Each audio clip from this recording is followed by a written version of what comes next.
go. I'm on camera.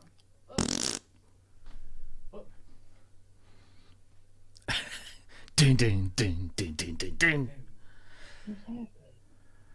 No, that's Robbie's lighting. So my missus just asked if your hair is blue. Oh, no, I thought she said, is he really that sexy? No.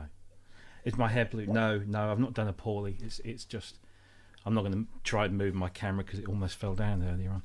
Oh, Jesus. I really need to I need to sort out a permanent fixture. You'll get there, buddy. Oh, what a absolute nightmare of an afternoon. Oh, Ken's camera's focused on his bollocks. Well, that's where he talks from, isn't it?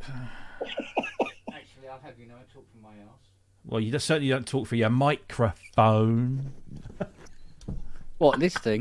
That thing, yeah, that big thing. This silly little thing, yeah. Yeah. Oh, mate. So I have to ask a question. Is my Paris. audio okay? Yeah. Yeah. Good. Is it all in sync? Now clap. Oh.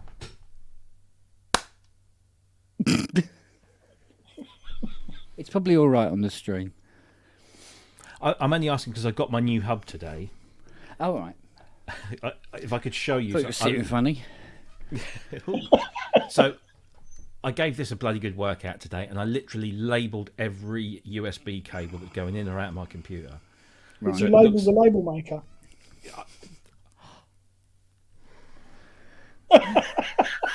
And the drawer where you keep it. This is where I keep my label maker. The label maker is here. You should have yeah. come online with Robbie on your forehead. This way So up. I labelled everything up, and I've got this hub. It's a 16-port powered hub. It's got a big old power supply in it to make sure everything gets bad. Each socket's got its own little on-off switch. And I put it all in, and it came, like most things came up, but like one of my MIDI interfaces, actually two of my MIDI interfaces are playing up. They're not working as they should. Mm-hmm. And I don't know what it is. I haven't got the time to muck about with it. I really shouldn't be here because I need to be getting ready for tomorrow. But, I couldn't keep away. Know the feeling, darling. Oh, So, but I'm Here, just get glad this. that. Oh, go Get on. this. go on. You know my boy scored the tickets. Yes, good man. He's going to the fucking Stade de France the week after with his mum. Oh, bloody hell! He's doing two in a week. That's dedication. That's obsession with. He's worse than me for Yeah. Depeche Mode, that boy. Well, I took heart from that interview. We spoke about earlier Yeah. today. Yeah. That he said, "I've seen spreadsheets and more spreadsheets of." So they are doing what they're supposed to be doing. They've already added another show in Berlin. Yeah, Yeah. Oh, yeah. dear. It'd be, hopefully you'll get to see him. Well, Oh, yeah. you should get to see him. Yeah. Well, I'm going to try and not book anything until I've heard what the next round of dates will be. Yeah. Well, he's talking 2024, isn't he? Oh yeah, they'll be doing a whole bunch of stuff. They always do. I mean, so yeah, I'll see them when I see them. Excellent. Bloody hell! Do you want to hear my eBay woes? Oh, go on. Oh, not your Rolly. Well, has it not arrived? Oh, well, no, there was a desoldering station that I got on eBay that was coming that, through from Lithuania, but the company's based in Italy. And it arrived. Unpacked it all, set it all up, got everything up to temperature, pushed the button, no pump. It's not Oh, working. shit. So there's been lots of messages saying, oh, yeah, and they're going, oh, yeah, can you send us a video of it not working? Yeah, okay. So look, not working. And all this sort of thing. So anyway, they've apologised and said, well, look, we'll put this through to our warranty department. I'm going, well, I hope you don't want me to send it back because that box is long gone. But anyway, then after I started getting through this shite, the Rolly Grand arrived. Oh, And it Come on, didn't show have, it. well, it didn't have a power supply. It didn't have a USB cable. But more importantly, it doesn't have a serial number or a registration code.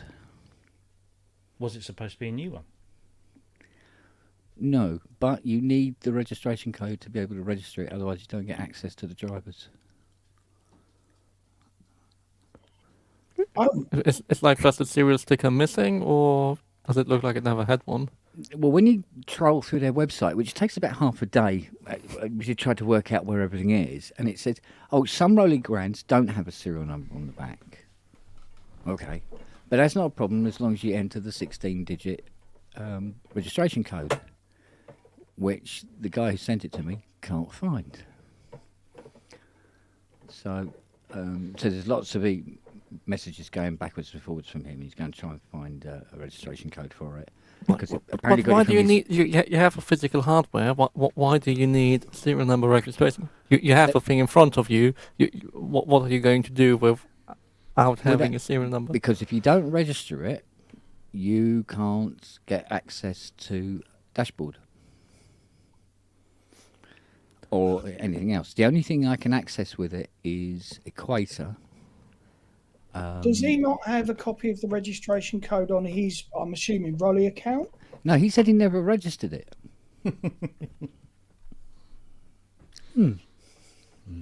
Okay. So that's ongoing. In the meantime, Rolly Grand. Did you get a Rolly ripoff? Do you know what? At first I thought, do you know what? I think I've just bought £1,000 house brick. But it turns out, A soft brick, but yeah, a soft brick, yeah. It turns out that I get the feeling the guy is legit. The guy is legit. And it's just a matter of just getting these codes. I've had this trouble with other stuff. When I bought the System 1, I want to make sure I got the plug outs and everything. Yeah, It took yeah. a bit to get it sorted, but once I did, it was fine. But yeah, without that proper registration stuff, it's a nightmare. Yeah. Well, when Ty was saying about it's only a little bit bigger than a rise. It's a lump. It's a lump. It really is a lump.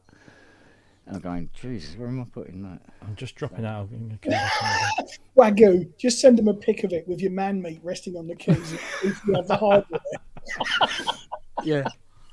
It's quite bizarre because if I plug it into the PC, dashboard fires up and it goes, oh, you haven't plugged anything in. Yeah, I have. But if you touch the keys, behind the panel that says you haven't plugged in a USB or anything like that, you can see it actually working in the 3D map above. I tried it on the Mac, exactly the same thing. But if I fire up Equator, it goes, oh, you've got a Rolly Grand. I go, okay. So I play it, and it's on channel pressure, not MPE, and it's like, oh. That's what I was wondering about the Grand, because it's so much older. Does the dashboard even know what the hell it is? But I guess it does. Yeah. No, it is added. It is added to the list. So I'm just going, oh,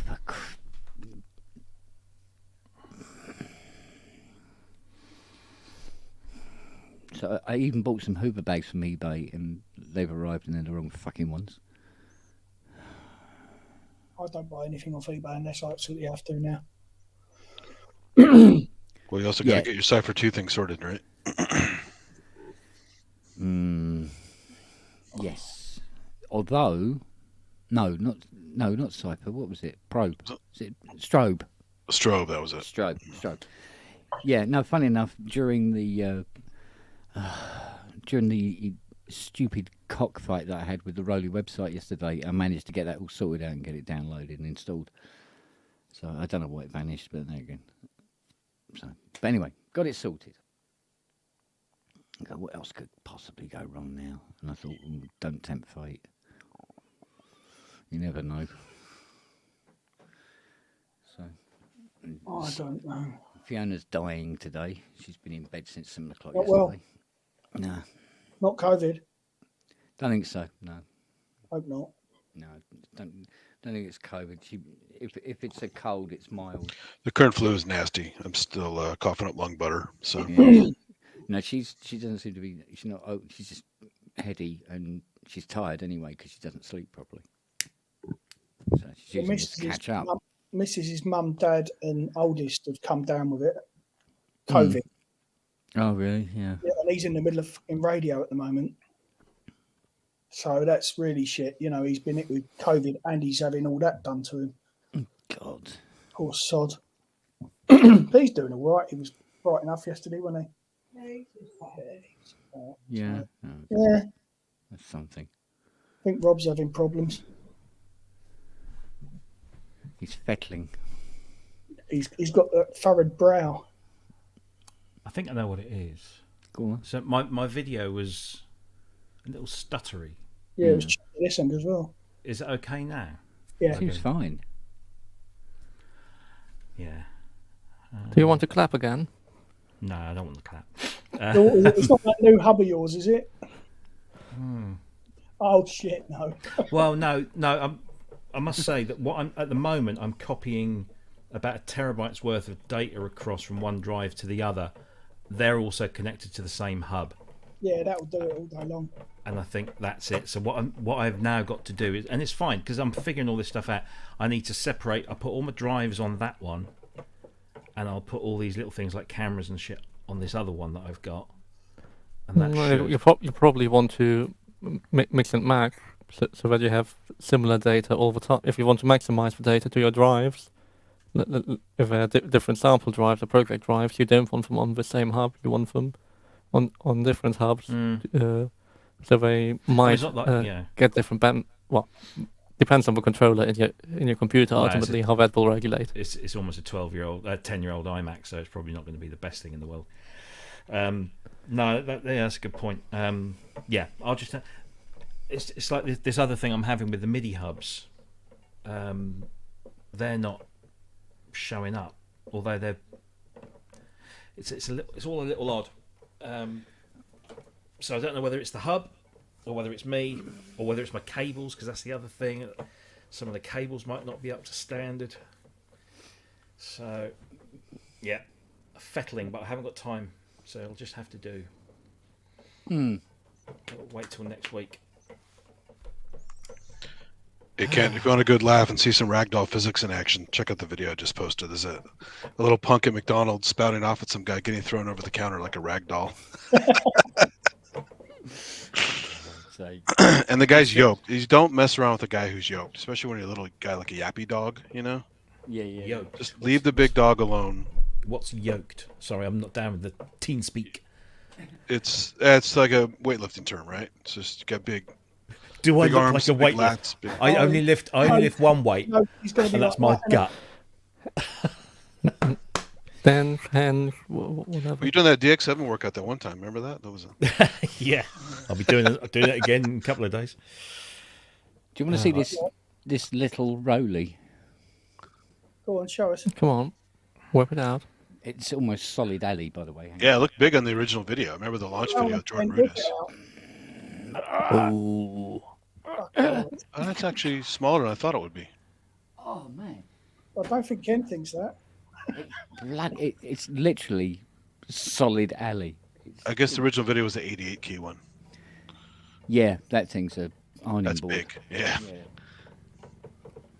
It's funny because I thought that's the one Ty had. Because he showed me a picture of it, and it just automatically looked like it was an 88 because it was just so big. But, no, they're a lump. They really are. Is that? Spitfires.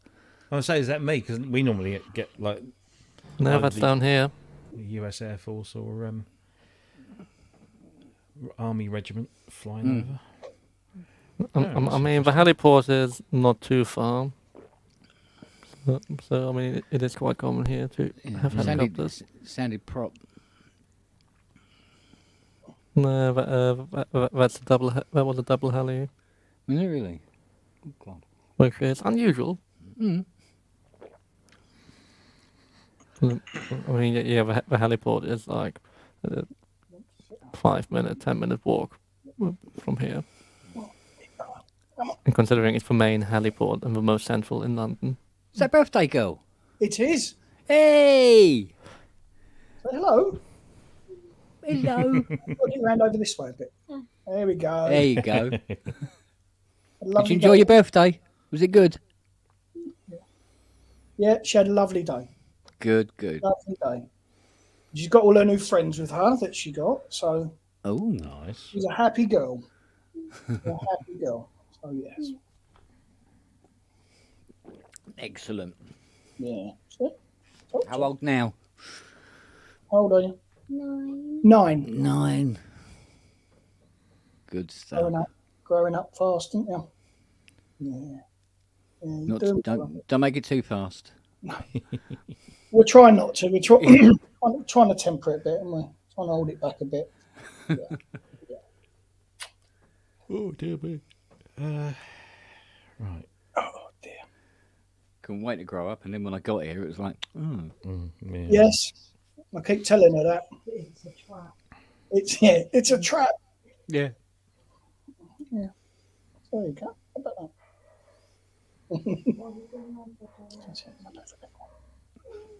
Rob, did you manage to get hold of it? Robert, did you manage to get a lift up? So- No, I mean, going up should be fine. I'm just going to try and turn up for the first train, and if I can get on, fine. If not, I'll just try and squeeze on the second train. Cool. But yeah, it's more going to be a bit annoying getting down because last train is at like 4:30 from Sheffield. Yeah, that's going to be a bit of a pain, isn't it? Just not pain, more just dull. That's a Just first. not a lot of time. Yeah.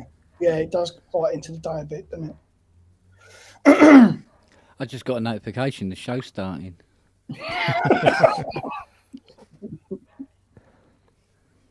Tech's keeping up wonderfully, isn't it? Has anyone had a look at that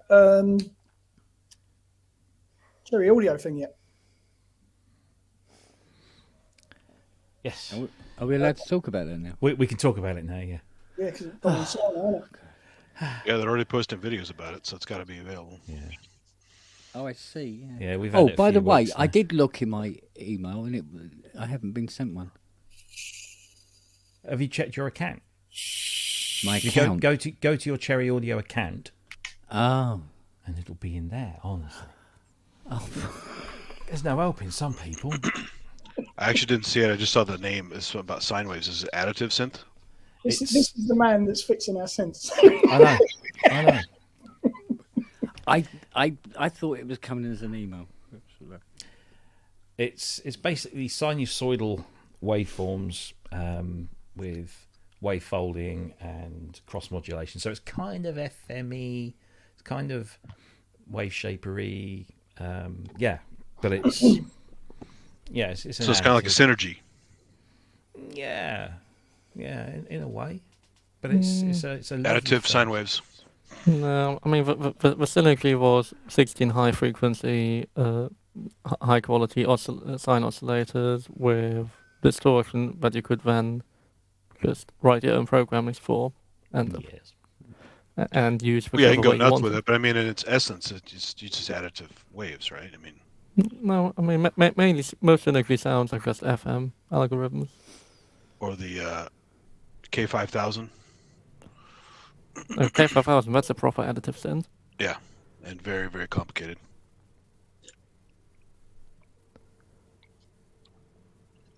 Even Camel Audio's Chameleon 5000 had proper additive synth with partials and harmonics and stuff. Do you mean it was here all the time?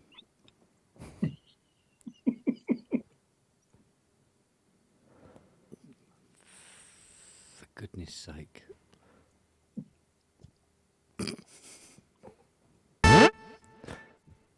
You're right, Kent. Hmm? You're right. You're enjoying your. What, my stupidity? Yeah, I'm loving it. Fuck's sake, it's been here fucking what, 3 weeks? What a twat. Well, if you don't know, you don't know, mate, do you? Simple as Yeah, that. well, you should have done.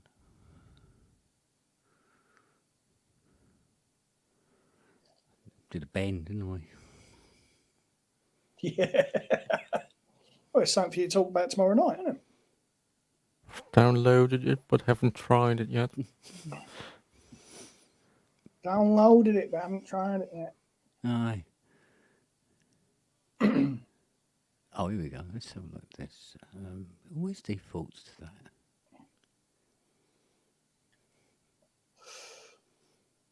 Yep, always goes to the Slate Raven. Why does it try to connect to a monitor? For fuck's sake. Right, that's that, yeah. You can have it at 192 kilohertz. Probably no need. Active input device. Oh, that's clever. It's listing the Rowley Grand. It's not even plugged in. Fuck's sake, really? It's not seeing the Hydra, which is a little weird. You'd think it would see that. Oh, hang on, yeah, there you go.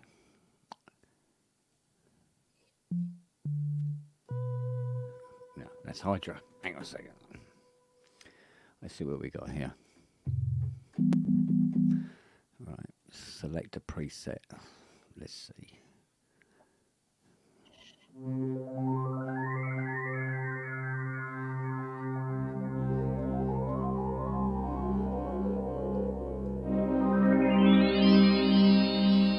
That's nice.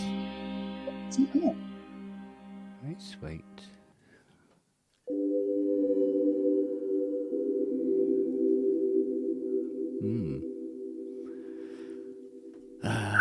What's this? Bell end. No, bell organ. Same thing. Here we go.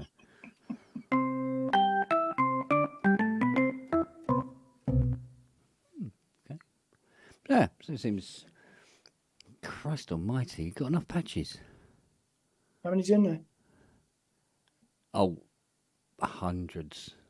Oh, cool. Easily.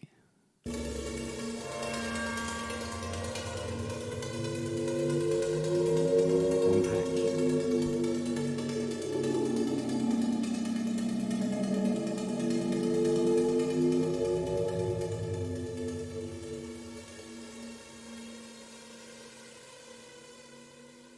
Oh, I like that. I think we'll have some fun with that one. I still haven't I still haven't played around really with the Elka yet, so there's no point in me getting hold of this yet.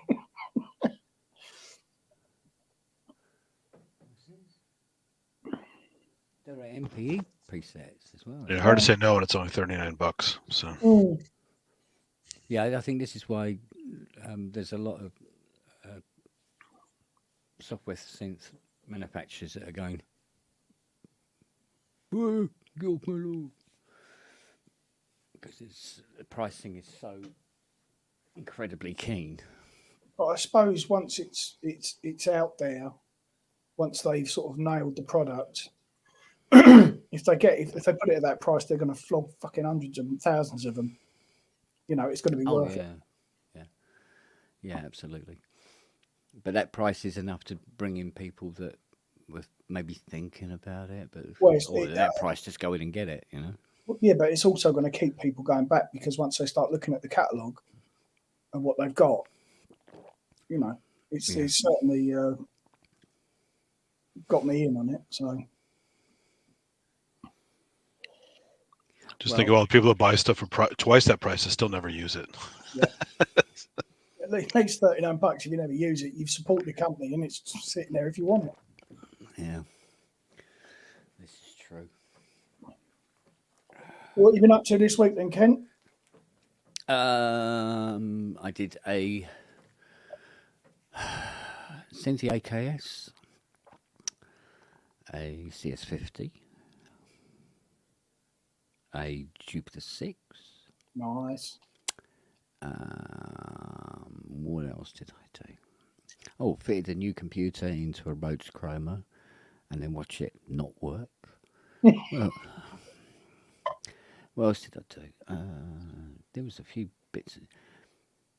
Oh, TB303, but then there's always a TB303. or a TR606. Yeah, is it TR606? Don't you guys get one that you've already done? Because like here, You're back to spot the phone. Yeah. No, they as soon as they come through the door, it's like, oh, 303 here, have a working one. yeah, it's getting to that point, I must admit, because there's so many coming in, it's just ridiculous. It's like a conveyor belt, you know. I had a guy phone me up today, actually, about, he's got a Casio digital piano that he needs sorted out. And he said Casio, and I went, and then he said digital, and I went, and he said, yeah, he said it's lost its sounds and it's a bit crackly, and I went, well, that's nothing major, is it? Doesn't matter if it's digital or not. It's when they say, oh yeah, we plugged it in, there was just smoke pouring out of it from between the buttons. It's like, I'm not your man. I was curious about the original 303 since it's so damn old now and it was not built to last. How often do you replace the pots? Strangely enough, the one I did today was replacing the filter sweep part. Okay. Because, you know, 40 years of Exactly. Yeah. Yeah, and it was just it literally worn through to the fiberglass underside. You know what I mean? It was just nothing there anymore. So I popped a new one in, and but because you've got to take it the way it has to all come apart, and it was just such a pain in the arse just to get to the back of the part. It's ridiculous. It's just an ass. And then you find a wire breaks because of it. Yeah, because I'm friends with Mike Dredd, kind of a famous UK acid guy. He used to work with Aphex Twin a lot. And he has at least 3 or 4 originals. I don't think he's ever had them serviced. So. Oh, I bet they're smooth. He tours with them too. He goes to France and all over the place. So he's Jesus. You know, yeah. I'll tell you what. I dug out my 88. Is it Pro Keys SX M Audio? It's a controller. Oh yeah, know it. Plugged it in, dead. So I thought, pop the screws off, and it looks like would it be a capacitor's burst all over the board? It looks like something's gone all over the board. Does it look something similar to fiberglass? You know, like you get in in the attic. There's like a ready brown liquid. Looks like ready brown liquid on it. No, that's probably just the That's probably the flux glue for the residue. caps. You know that shit they put on the board and then they stick the cap on it if it's got big fat caps. Oh well, I just screwed it back together and put it in the It cupboard. goes ready black after a while. Yeah, well, it's not working, so. Is that off a wall or I tried off- both. I tried it? both. Nothing. nothing? Nothing. I mean, I can't really complain. I paid 20 quid for it. God knows how long. So it's, if anything, it's good for spares for somebody for keys or something. I don't know. Yeah, keys are always handy. Well, if you want them, I'll rip the keys out, send them up. Oh no, seriously, I got Keys going out here. keys. Oh, I that's got fine. keys, my man. Trust me. Not One or so. 2 of them. Can you hear me? Yep. Yeah. Oh, Yeah, no, I got all sorts of keys for all sorts of bloody machines out there. Oh, that's all right. Not a lot to say, you know. Yeah. I think I've got an Oxygen 88 out there as well, M Audio one. You know the hammer action one they did? Yeah. There's one of them hanging around out there. I think that's just out there for the keys as well. Rob's got that. I fucked something in here. Look on his face. join the club. Do you know what? I'm going to have to start touring the country fixing people's PCs and rig up something. Me first. I pay by the hour. Oh, it can take a long time. I know, and I still want to do it. My missus just said I'm not allowed. Sorry. Oh. Oh dear. It's my destiny. Computers are never gonna play my game. Why do I shake the cola after I put the top on? Because I prefer drinking it flat. Yeah. Yeah. Don't like. No, I can relate to that. It's just a habit I've had all my life. Yeah, I can relate to that, Buds. Actually. In fact, it's better because, well, I don't know if they change it on that particular batch, but different to what the one I saw in America, they don't use carbonic gas to do the bubbles. They use fluor. So that is better for your digestion and is safe in your teeth. The carbonic eats everything alive, the liver, the stomach, everything. So get rid of it. I've been drinking it flat ever for years. Yeah. So it's just a habit. Well, CO2 in water makes carbonic acid. So Fantastic. Yeah. Exactly. Yeah, it's also not pleasant to be burping online. So, which is funny because sodas have carbonic acid, phosphoric acid in some cases, and sometimes citric acid if you're in a citrus drink. So a lot of fucking acids in one drink. Yeah. Yeah, that's why you need so much sugar in it. Yeah. To compensate. Wonder if it works well in a battery. Or you drink your alkaline water to balance it out, right? The new age alkaline water bullshit. Nobody understands homeostasis. What? So can't you thinking an open lead as a battery? Just fill it up with Coke if it's too flat and doesn't want to keep charge anymore. You can joke, but what could possibly go wrong with sugar, which likes being conductive?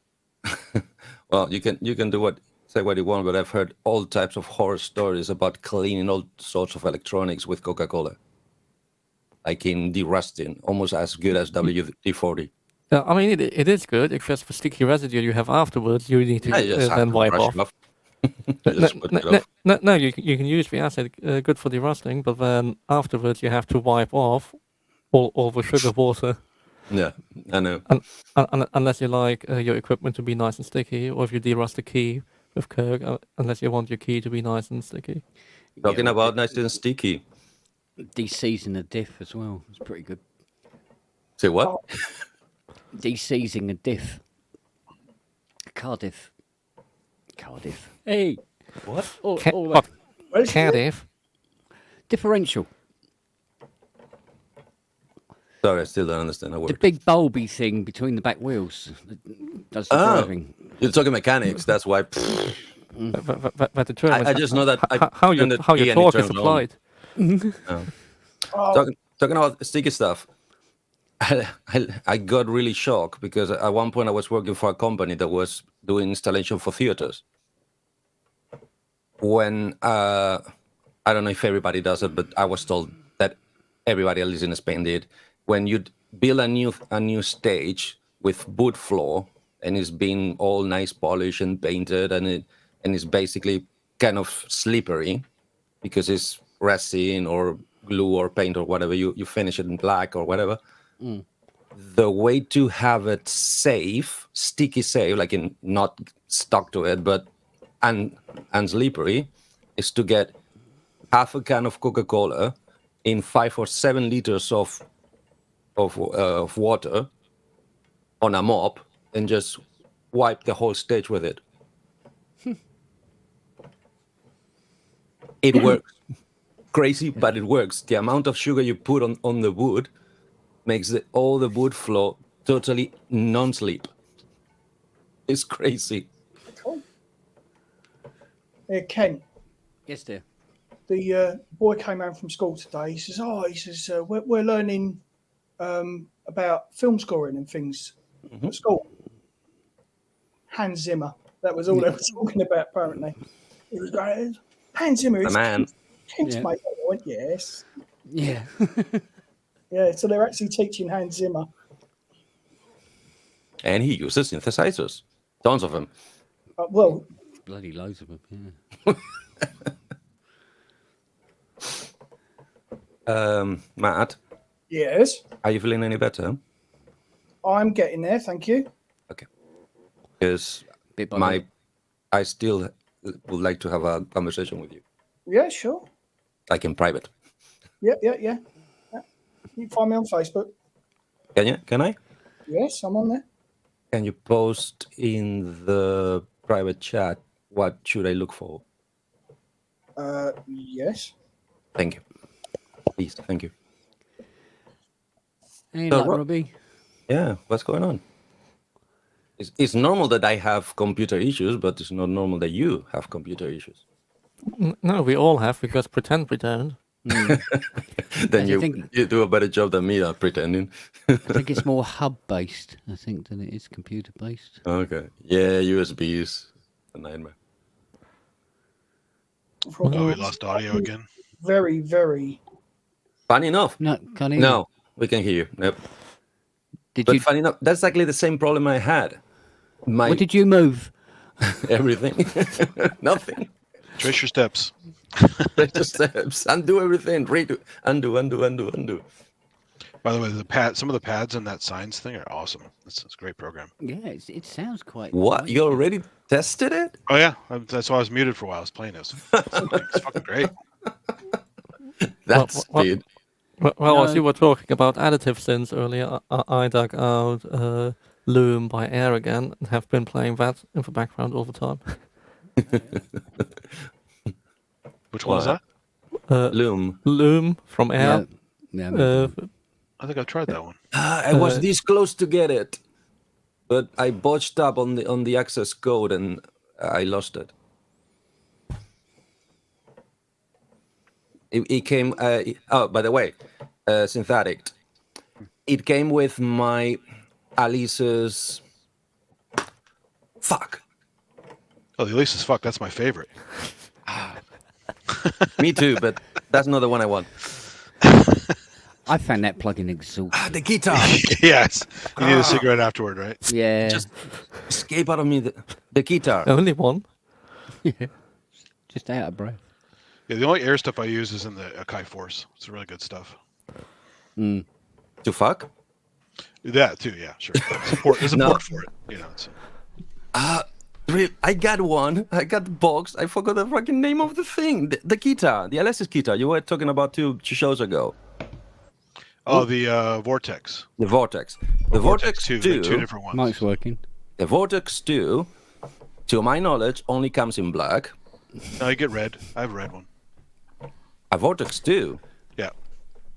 Okay, I've only seen it The on, red on one black. with a matching USB dongle that's also red. And that USB dongle is full Wireless. MIDI. It's not Bluetooth. It's wireless. It's a custom wireless thing. It's Bluetooth, but it's a different. It's the same It's supposed to be Wi-Fi, wavelength. I think. It's some kind of weird Yeah, for latency issues. and you can plug that on any USB host, and it would work as wireless MIDI. And it's Supposedly, I haven't tried it yet. flawless. But supposedly it works. that's what I'm saying. I tried it. I used it many times. It's flawless. I expect it's the same result you would get with WIDI. Take a drink. Yeah. I've tried it. Decent It's, keytar though. So is that what you call a decent keyboard? Because to me, it's on the I mean, verge of. for the cost, it's cheap, right? I mean, Yeah, 200 they something give you pounds brand pads, new. they give you all the control surface, and they give you the keys, and it's a keytar, and it's wireless. So all that for that much money is pretty cheap. Oh yeah, I mean it's. Well, yeah. The only thing is missing, and obviously they will never give you for that money is some kind of synth engine, even if it's just some PCM cheesy Casio level thingy. Because if you pick up an old Roland AX1 or AX7 or whatever, it's still very expensive because they're they're collector's items. The keypad's not great on that. It's okay, yeah. In the AX. Yeah, Okay, I never tried anyone. They're too expensive. and the Korg has the keytar. Casio had the AZ1. Mm-hmm. It was very popular. Bobby Brown had it as My Prerogative video. It's amazing, famous. The one I love is the Yamaha one, the one that has kind of the hook on the headstock. Well, for KX5. The KX5, yeah, I has a think ribbon so. on it, which is nice. The ribbon's fun. Which I saw it for the first time in the broadcast of the Pink Floyd's The Wall performance in Berlin just after the fall of the wall. Oh, really? Remember that one? Yeah, No, but I didn't know they had a keytar in there. That's funny. yeah, because It wasn't Pink Floyd, that was Roger Waters. It's Roger Waters. thing. okay, Roger Waters playing, performing with hundreds of other people, Pink Floyd's registered music, and the teacher for Another Brick in the Wall Part 2 made the synth solo on a guitar in the middle of the stage, and that was the Yamaha one.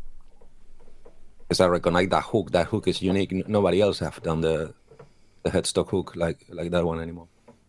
So I'm gonna check this. Thank you. And I'm just going to check on Phoebo, see if she needs anything. Yeah, the cool thing about the KX5 is it's pretty easy to control a bunch of different modules with it. And on the I have the Link LN4 actually controls up to 4 modules. Is that the Yamaha one? The Link. Yeah, he had the LN1000 and a custom series one, but this is the original LM4. So it has a rack mount and provides power, 4 MIDI channel routing things, and something else I forgot. So it is a tethered keytar. It doesn't you need to get power from the rack, but it's a long ass cable. But it has that nice wheel on it. He was big on having a mod wheel for expression instead of a ribbon. I mean, probably because he played the Liberation, and those eras of ribbon, it was just like, nah, let's have a wheel. You can do a little bit more with it. Kind of the ribbon it's just like on the Moog. Micro Moog and stuff like that. The ribbon is a little funky. It works, but it's not the best. It's a lot more precise with a wheel. Yeah. Because you get the muscle memory down, it's pretty good. Yeah. Also, you can rest at 0, and you can, you're not determined by the surface area of your finger. Yeah. And you can you can also probably change the scaling on it too, so it's not always the same. But yeah, they're fun. I know the people always make fun of how they look, but they're fun. And plus, if you're a stage person, you want to get out there and not be hiding behind a wall of keyboards. It's kind of nice to be out there with the crowd, For me, it's the best excuse not to pretend that I'm using both hands, because you only can use one. Yeah.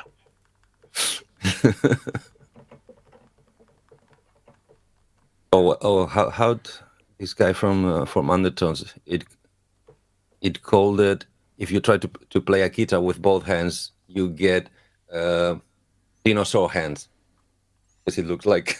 Oh yeah. Like even Lady Gaga had a custom keytar made for her. It was a key bed, a small MPC, and some other stuff made in a funky shape, custom made by these effects guys who also do design work. Lady Gaga. Oh yeah. She even played guitar at some point. So. Oh, she can play keys, so why not a guitar? She's a good player, yeah. Well, some people laugh at guitars because they say, "Oh, you're not a good player, so you just play guitar." It's like, no, there are plenty of good players that play guitar. So. I mean, it's quite a different playing experience. It's very different. That's the thing, yeah. I mean, it's a lot better for your wrist. Okay. Well, So it's having somebody else give you a wank, but Hey, you're back. We can hear you now. Just in time for your dick jokes. Excuse me. On the right reply to the right. It's not a dick joke. This works for all types of. This applies to all. Well, it does, but usually it's the wank motion is usually a phallus. So. Oh yeah, and that reminds me that you were also bitching about guitar players, about phallic stuff and big chunks of wood with wires. Well, it's the ultimate phallus symbol. I mean, it does look like no, that's bass. Yeah. Come again? Every guitar player's got a tiny dick. That's why they have to compensate. That's why they need a full stack and phallus in their hand. What I didn't know is that you have seen mine. I've never seen yours. Then how do you know? well, Derek Smalls had a cucumber wrapped in foil, so. That was cool. But I found very, very much later in life what other acting jobs that actor did. It's crazy. That guy is a chameleon. Done so much stuff, so different all the time. and always pretty good. At least I like it. What? Sorry. Oh, what? No, sorry. I'm just I thinking know. out loud. But still, it's compelling. You feel like in need of help. Obviously, I'm not the one who can help you, but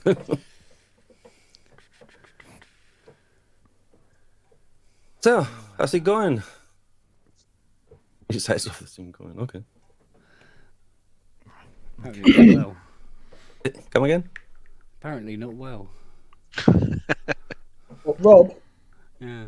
yeah, I think he's just shuttling so much data through that USB bus. Certainly So- looks that way. I'm just going to wait for this drive to finish. Drop Yeah. the scissors. Drop the worry. scissors. They're blunt ended. But they still can chop USB wires. Do you mind doing a clap again, Robbie? I'm not. 'Cause I think it seems Not a worse fucking again. Seal. Oh, that's Yeah, good. it probably is. Another gift right there. Yeah. Remember, people watching this have samplers. Remember to call legal team. Okay. Oh, dear me. All right. What a wanker. So, Ken, what's your next step with the Grand? You called? I just got. If I can't get a 16-digit registration code off this guy, I've opened up a ticket with Rowley. To say, you have what again? What's a Grand? Yeah, you got a what? But that's not the Lumi keys. Yeah. Yeah. Yeah. Like, oh, you're talking about the guys who used to work here. We're Yeah, they're all oh, yeah, Coke yeah. and stuff. Oh, So, no, we only do the thing with the Christmas tree lights on it. So anyway, I've opened up a ticket with them anyway to see, because they say they can, under certain circumstances, just. well, good luck, because I tried to get a rain check as a good customer on that fucking new Rise 2, and no response after like 10 emails. So You get it. As far as me and Richard were concerned, we got it automatically. you get automatically, but it has a time limit. I tried to get a rain check on it because that week I didn't have the funds. Oh, I see. Yeah, and they couldn't be bothered. It's like, fuck you guys. I already bought all your shit except for the Grand. You can't give me a deal on the Rise 2? Yeah, you'd think they could, couldn't you? Because Yeah. why a rain check on it? I mean, you've already bought the others, so Yeah. Well, because they had a time limit. It was only for 2 weeks or something like that. weird, isn't it? Yeah, it was $2.99 off, and then a couple weeks later it was $1.99 off, I think, and then Yeah. nothing off. Yeah, darling. Yeah, sorry that. Okay. Well, I must admit, when I was talking to Richard Hilton last night, because we were talking about the ground, and he goes, "Hey," he says, "I'll go and check my email. I want to see which batch I'm in." I said, "Yeah, we'll go and find out, because they've now put up a list of when each batch is now coming out, when their release dates are." And he's gone, "All right, he's checking." He goes, "Check." And it turns out, he goes, "Right," he says, "Bought it March the 30th. And I go, "Yeah, same here." He goes, "I bought mine at..." Well, his was early, but it worked out UK time. He bought his at 7 p.m. Mm-hmm. I bought mine at 4:30. Mm-hmm. But I'm batch 2 and he's batch 3, and he's got to wait 2 more weeks longer than me. He was like, 3 hours. so they Wow. must have sold fucking hundreds of them that day. Yeah. Probably Well, all of because everybody who is worried that they might not exist again as a company, just quickly get it while you can. And on the before they website, disappeared. they were going to great lengths to explain that they weren't the original Roller company anymore. So, Guess why? which I thought was quite interesting. I mean, that's the legal thing. Or I say that's the legal. I mean, it's also the real thing, but obviously the original CEO and CFO are no longer there. Yeah, some real damage control. Yeah. It's like where Paul in the chat is saying about, getting the registration on the NI machine hardware. Yeah, that's tough, but trust me, Rollies. See, they got a telephone number on their website. I thought for a laugh, I'll phone it because it's always better to try and talk to a human being and see if you can get something sorted out. Well, It, keep that it ring- thought. It rings once and it goes, "We do not take calls from this location." Okay. Yeah, for my So- Machina Plus that I bought used, I had to have the guy go into his account, unregister. It took him about 2 weeks to do that. I said, "Come on, man! Why don't you do it before you sold me the fucking thing?" They finally did it, and it was fine. But I mean, that's the problem with this shit. If the user does not relinquish, this company goes, "Oh, sorry, we can't do anything about it." Yeah, you see, what's worried me about this is that, the fact that the power supply and the USB wasn't in it.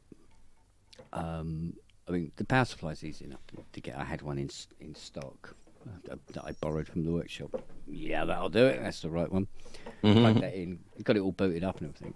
And USB cable. I mean, USB cable. It's not exactly going to be the hardest thing to find around here. And yeah, but what people tend to do, I think, with the registration, especially if they've got something and they try playing it and they go, "No, this isn't for me." And a registration card is sort of like, yeah, whatever. So they're frantically trying to find this bloody. But it's in their emails. I mean, they have it registered in the company. So It's if they register it. Yeah. Yeah. But they haven't registered it. That's the step boy. that I didn't do. Yeah, that's Yeah. bad. So I managed. Well, we tried something out, which is borrowed a serial number from another grind, and entered that into my Rolly Connect, and I went, no, that's already in use. And I went, okay. So I just stuck between a rock and a hard place. At the moment, it's just a very squishy controller. Because I bought my first Rise 25 at Guitar Center used, and I was like, "Am I gonna be able to register this thing?" And somehow that worked out. I forgot what it was because the card wasn't included. Yeah. So I forgot what I did, but it was able to get registered. But yeah, at first I couldn't use anything because it said, "Oh, this is already in use." I'm like, oh shit. Yeah. Yeah, exactly. I mean, all this registration stuff, it's got nothing to do with the bloody hardware at all. It's all about they don't want you to get the 249 quid Equator 2 for nothing. Yeah, and the extra goodies you get, the libraries and stuff. Yeah, without having the hardware present. I go, well, look, that ain't a problem. Do you want me to send you a fucking photo of it? So, in opening this ticket with them anyway, I just dropped a very unsubtle hint about, there's a repair place in South London that would be able to take care of a lot of repairs and services on Rolly. If you phone this number, kind of thing. Just put my number down. So just send me a load of parts and I'll repair them all. Well, that's the problem here because if you want to get it repaired, you have to ship it over there. Yeah. They don't have any U.S. repair, just like Teenage Engineering doesn't have repair over here. Yeah. Yeah, Yeah, because well, Teenage Engineering is a bit easier to ship because you just put that in a letter. True, but no, when you I wanted to say- get my OP1 fixed, they said, "You know what? We don't fix them anymore. You have to send it to this guy now." Yeah, but you say So- you use the word ship, Rob. It's they're easier to lose You could launch it on a when you fucking ship them. rubber band and you'd be all right, wouldn't you? They drop down the cracks in the pallet, you never see them again. You're losing the cracks of your car between the Yeah. seats. Yeah. Well, Is he watching? Rather in those cracks than in other cracks. That's for Volkas. we never know. We never know. No, no. But So we, Ken- we don't judge Ty what he does with his Teenage Engineering mixer. Don't ask. Don't ask. Don't ever ask. Kent, 2 questions. What was the involvement of? Is it Jonathan Rudess, Dream Theater's keyboard player? Jordan Rudess, yeah. Jordan, thank you. Yeah. What was the involvement? Because I first learned about the Rolly adventure because he was promoting them. Oh, he promotes whatever. He was know. also part of the company too. He was getting paid. So Yeah, with greatest respect to him, but if you threw a banana in front of him, he'd start demonstrating it. yeah, he was doing a bunch of stuff at NAMM. It was pretty funny. I know. And he would make it sound awesome. Yeah. Yeah, and you go, tastes lovely. There's very few things that guy can't play, like in hardware and music. Like in wow. Yeah. And, Also, an amazing guitarist. If you haven't heard him play guitar. He also has great apps too. His No. Wisdom iOS apps are amazing. Mind you, when it Geoshred comes and to all that stuff. Roly, it's more Parisi is more your guy. who don't Yeah, but strike I never me knew. Roly. I never learned about that one. And never, because Ruders was related to theater to guitar players and guitar magazines. I don't know why. It came on my YouTube feed. That's why I learned about it. Oh, look, this is gonna be interesting. Let's go to a shop and try one. Oh, look, it's almost impossible to play. Oh, look, the price tag. I will never be able to afford it, even if I sell both kidneys, my liver, and my blood. So, hey. Well, to be moving fair, on. guitar takes a lot of work to learn as well. So A what? What is a guitar fingering is also hard to learn. So it's not. You can't I just know. pick up and play. I've been trying for 35 years and still haven't managed. You also need two decent functioning hands to do that, and I can't do it. 1.5, not two, just 1.5. And you need to coordinate the hands. This you need to do, and this is just doing this. Well, if you play lap steel, you can get away with something, right? A little bit. No, lap steel is way harder. Way harder. But if you're just running the glass slide over the strings, you know, it's just Have you ever seen a 5-year-old taking his first violin lesson? I was one of those kids. That's what you get on lap steel Yeah. if you just slide the tube up and down. That's exactly what you get. Well, you guys need to be precise where the frets are, but at least you have a regular guidance, unlike on a violin where you have only your ears to guide you. Exactly. Yeah, it's Yeah, that- the problem is those that thing lines with, in the was fake it- fretboard have the same precision as a guitar does. So if you go for the line on the fretboard, you're always going to be out of tune. Well, the tricky thing with violin is also obviously bow technique, so you get the scratchy bow shit. I know, I've tried. It's fucking hard. Getting the right amount of pressure and the right amount of rosin for the pressure. Yeah. No. Getting the right amount on the first millisecond is easy. Problem is you have to change the pressure according to your movement. It's not the same pressure on the tip that on the frog. So Get it's a better bow. compensating. It's the compensation bitch. Get a better bow that is more consistent and easier to No, use. that's what my violin teacher told me. That's how you do it. It's you compensate for lesser pressure near the frog and higher pressure near the bow because of the flexibility of the blah blah blah blah. You know. Yes, because there's more deflection in the center, so you need Exactly. to compensate for that. Yeah. And that's the whole. Once you manage that. But no. If you have a bow that also bends, in addition to that makes it Obviously. even worse.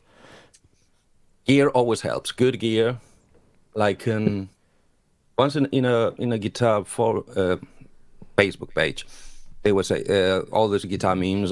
Because tone is in the hands, and it's all about the player and it's the hands. And I just one day I felt feisty and said, okay, good tone is in good gear. Somebody's particular tone is in somebody's particular hands. Fight me. Not one reply. I mean, a good player would make even a fit guitar sound good, but Sound better than a bad player, yes. Trust me, some guitars are no way to compensate for. no, you just compensate for the instrument and don't play the things that are annoying to play. Yeah, exactly. You just have to alter your playing. Exactly. You find the strengths of the instrument and avoid all the crappy bits of it. Yes. But it's like if you're playing on a Divide Townsend and some clips aren't working. Well, I'm going to play in this key then because I can't play anything else. Yep. You just have to make that decision. Well, it's like Or those, if you have a piano with some slightly worn out hammers where some are really fit, then you just have to avoid it.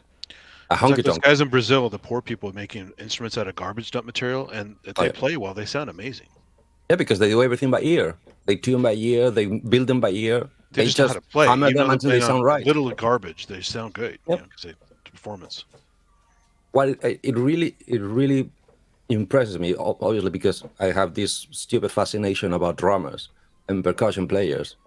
Is those people in the subway or on the streets playing with buckets, and they manage to get. I mean, I saw it firsthand. My first band, the drummer didn't have the money enough for a drum kit, so, and because we were practicing in somebody's bedroom, he wasn't really keen on or rushed into buying one because we wouldn't have the space or the noise allowance.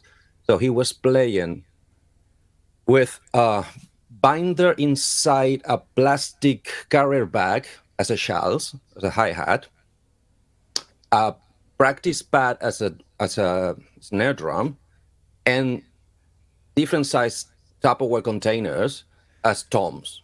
And the kick drum was he's just banging with his trainers on the floor. The guy was so good that he made it sound like a proper drum kit.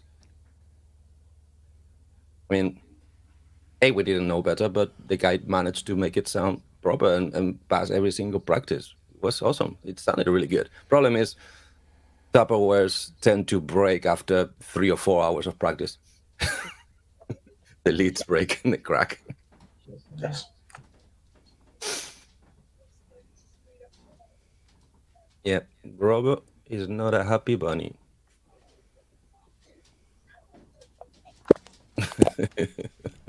Oh, me? No. Well, Yes, you you. know. I'll be but- right in about 7 minutes when this drive's finished copying, and I'm just going to do a few little resets and fingers crossed. Oh, but I'll leave you back. We can hear you. Have you tried turning it off and on again? That's exactly what he's going to do in a minute. I'm going to do an MV RAM and an SMC reset, and hopefully, I think it's the USB bus in the computer that's a bit. It's probably just like, oh my god, you plugged new shit in. It's like the famous WebDo video. Did you reboot 3 times? It's a Mac, it doesn't need it. Well, sorry, too many people talking at once. You Mac, run your cron scripts with Onyx and it'll be fine. MV RAM, all that shit, and it'll be good. No, because properly wipe anything, properly wipe any memory, any temporary memory, then restart it so that you then have everything fresh written into it, and then you know if there's an error in your auto start, that it writes some dodgy things into memory. Even the ones about his children? Fuck everything. You said what better memory? Apple Studio Ultra, yeah. Yeah. a little drastic if you ask me, but because we're Rob. talking about the computer, so there's no need to Robbie. lose. Yes, Robbie. darling. Yes, what? Talk me out of this, will you? What? Oh my god! Rob, what's he doing now? Don't do it! Don't do it! What you buy Ensoniq EPS Why? 16 plus for how much? 650. That's good. 1,000 or 100? 650 is good, man. Is it fully functional? Come on, Mr. Fully- we know you're listening. Get Fully your ass- functioning. Has a One meg SCSI ex- in it and everything? SCSI 1 meg expansion. GoTech USB drive fitted over 3,000 Oh, shit, all that stuff's even better. samples. Oh, Jesus Christ. There you go. Get it. Haven't you heard? We need to talk him out, not in. Yeah. Look, Yeah. Where are you going to put that? Good, thank you, Rob. You Top see, the grand. that's how you do it, Synthetic. That's how you do it. I'll put it where that is and then I'll move that somewhere. Yeah, but you just stack everything. This is fine. Oh, is that the? I mean, maybe we could get rid of a CS80. That's clearly that the one? way. Oh shit! Sorry. He's going It's to start, gone. he's going to start doing the Vince Clark and hanging shit from the ceiling in a minute. Oh, where did it go? Yeah, me. No, not. With screws through the That one. chassis. Oh my god. Probably. Is that it? Yeah, Yeah. Some blurry. 650. Yeah, Yeah. or How much, best. how much offer. is shipping? Because it's heavy. Well, they ain't far away. Does it say? Oh, that's even worse. Chesterfield, I mean- you're not a million miles away, is it? It would be worth buying it if it makes you take a drive to collect it. Costs that Exactly. in fucking petrol to get there. Yeah, just Looks some of the stuff you reasonable, can fit in Nick. that car. Nuances, Lots of nuances. space. You don't have to take the Mustang. You can ask VMware to use for Smart and put it Just on the second reminding him to seat. take the brake off. What? Get it in the smart? Yeah, yeah. Well, it has 2 seats, right? Yeah, true enough. Loads of space. It's in good nick, and the seller looks like he's Yeah, reputable. and that's got poly AT, isn't it? Oh yeah. Oh, don't say bollocks. that. Yes, Bollocks. but you are aware how shit. I mean, they're slightly better than the SQ80. Everything that came after it, but they're still quite shit. Well, there is another EPS 16 on here, isn't there? But it has It's- great built-in effects. It has even a synth engine on there. It has a lot of. Once again, you're not helping. Well, Yeah, but well, it's- I'm a fan of it. There's What do you want? another one on here that doesn't have all this stuff, and it's 1,200 quid. There you go. That's what you expect. That's the normal price. That's it. Oh bollocks! But Then what's the catch with the other one? Well, it don't matter if it's broken. Kent will fix it. yeah, but it's not even broken. Yeah, you sure? Remember the door stops if the proprietary chips are dead? Man. Those kind of things. I mean, and Sonic is going to be doorstops eventually, but C64s and VIC-20 still work, and it was designed by the same people, so... Now I'm gonna. I'm gonna shut up. Anything can end up being a doorstep. Yeah, It's got nothing to do with it. No, Even the- but like their chip designs were solid, and they're not using them to the thermal limit, and their heat sinking seems to be all right, because I mean the outside of the Sonic gets warm, but nothing seems to normally die inside. Like your Andromeda, Robert, impossible to fix, right? Robbie, is it finished copying? That's a future problem. Yeah, it could be today though. You never know. About 25 gig to go. Well, it's not here, 2 so, minutes. so I can't turn it on to determine whether it works or not. Mhm. Or is it? Okay, Kent. Yeah. Well, it's over there. It's What on the does wall. one do Oh, you took it that down. you can't do already? It's not that. It's that the EPS is an old friend of mine. I wrote a lot of stuff on EPS. Okay, then that's it. I shut up. If you go for the sentimental value, forget about Well, it. it's not There's just no that. argument. It's just that I know her inside out anyway, and I always used to have fun with them. Yeah. This one's different though. You didn't have a 16, right? It's No, quite a I bit had different. I had the standard EP. Yeah, EPS. which is a great one too. But this one's quite a bit different. This Yeah. one's a lot deeper. Yeah. Oh, put it this way: could you pass the month eating half? Hmm? Could you pass the month eating half of what you regularly eat? Just peanut butter sandwiches. Have you, Almost. There you go. have you seen Kent? Yes, He that's eats why I'm grass. asking.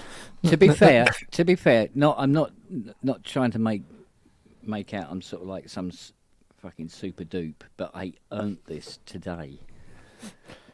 You just prepare another CS80. Do you know what? I've got another 2 coming. So, That's what I heard in the grapevine.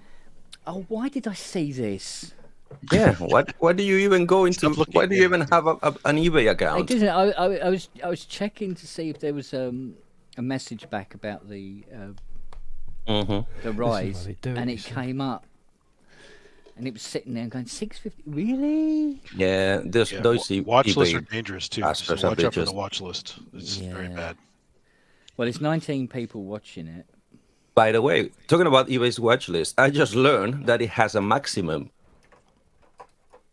I topped it up. I maxed out my watch list in eBay. It's got to be a lot. I think I have probably 60 things in there. But No, I mean when I maxed it out, I had something like 150 items. Jesus. But it has a maximum. When you read the maximum, it will not allow to watch anything else. You need to delete stuff from the list. Well, better than auto overwriting stuff, and you not knowing that it's overwritten stuff. No, I mean, with so many items go off the list. I don't know, 10 items a day in my Yeah, list. Reverb doesn't And do that. still- Reverb has a massive watch list. So Really? That's why I don't even try. Plus, the it's prices bad, are man. nuts. It's very bad. Kent, have you walked away from it? Have you put it down? Another I one, bought too. it. Huh? No, I bought it. Oh, fair enough. Ah, there you go. Oh, Fuck. oh, Oh, what's SU? It does say it's out of stock now. Right, so we've got a crowdfund Kent. I think I've just pissed off 19 people. What? Fuck them! Fuck them! Oh, That's yes. my attitude. Bollocks. If you wanted it, you got the money, do it. Right.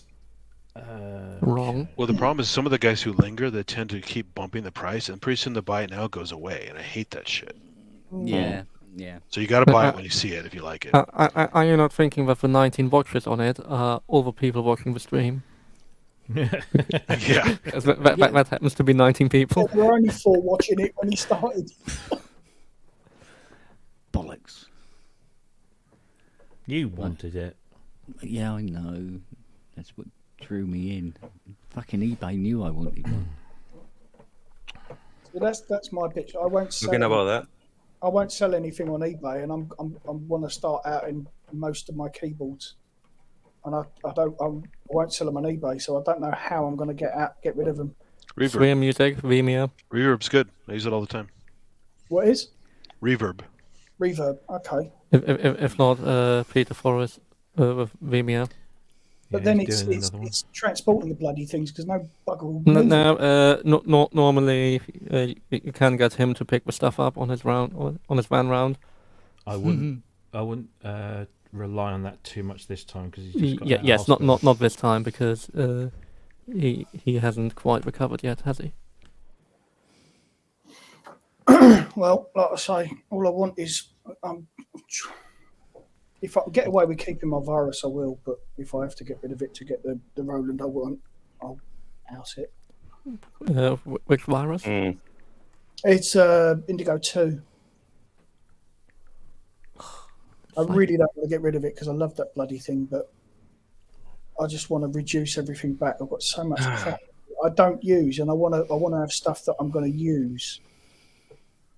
You know? Yeah, but that's what I was doing 2 weeks ago. Now I've got 2 more keyboards than I had to fucking start with. Yeah. Like I say, you know, really the System 8 is the only one that gets anything, and the virus is there just because I love the thing so much. Don't use it that much, but then I've got software versions and God knows what, so I can't really justify keeping it. Hmm. That's the issue. It's there's more against than for,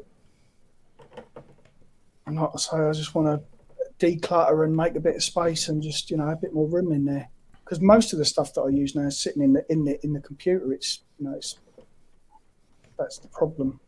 I just want to You want the cake and eat it, don't you? I want to streamline, really. I just want to streamline it.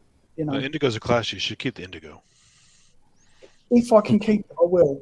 But it's again, it's all it's the funding for the Roland. So we shall see. Hmm. I've got a thing for Roland, a bit like Robbie has for Yamaha. So right, guys, listen, I've got to run. I will be back in a bit because I've got to go and pick the boy up from fencing. Oh, Damn it. Had a Oh, question. later. See you. Take care. Yeah. Bye. And I am going to drop off and do this reset. Oh. So Do you really dare to leave Kent with us 3? ain't got any choice. Next up, mate. It's not even 2 a.m. yet. Well, I'm not staying late because I've got to be up early. So Yes, you do. I don't know. Right. I've had like 3 hours of sleep tonight. Really? Well, you look quite fresh. Not. see you in a bit. I'll see you on the other side if I can. Have fun. Welcome to the other Hope side. the audio's still working. have cookies. Yeah. Bye. Bye. See you, babe. So,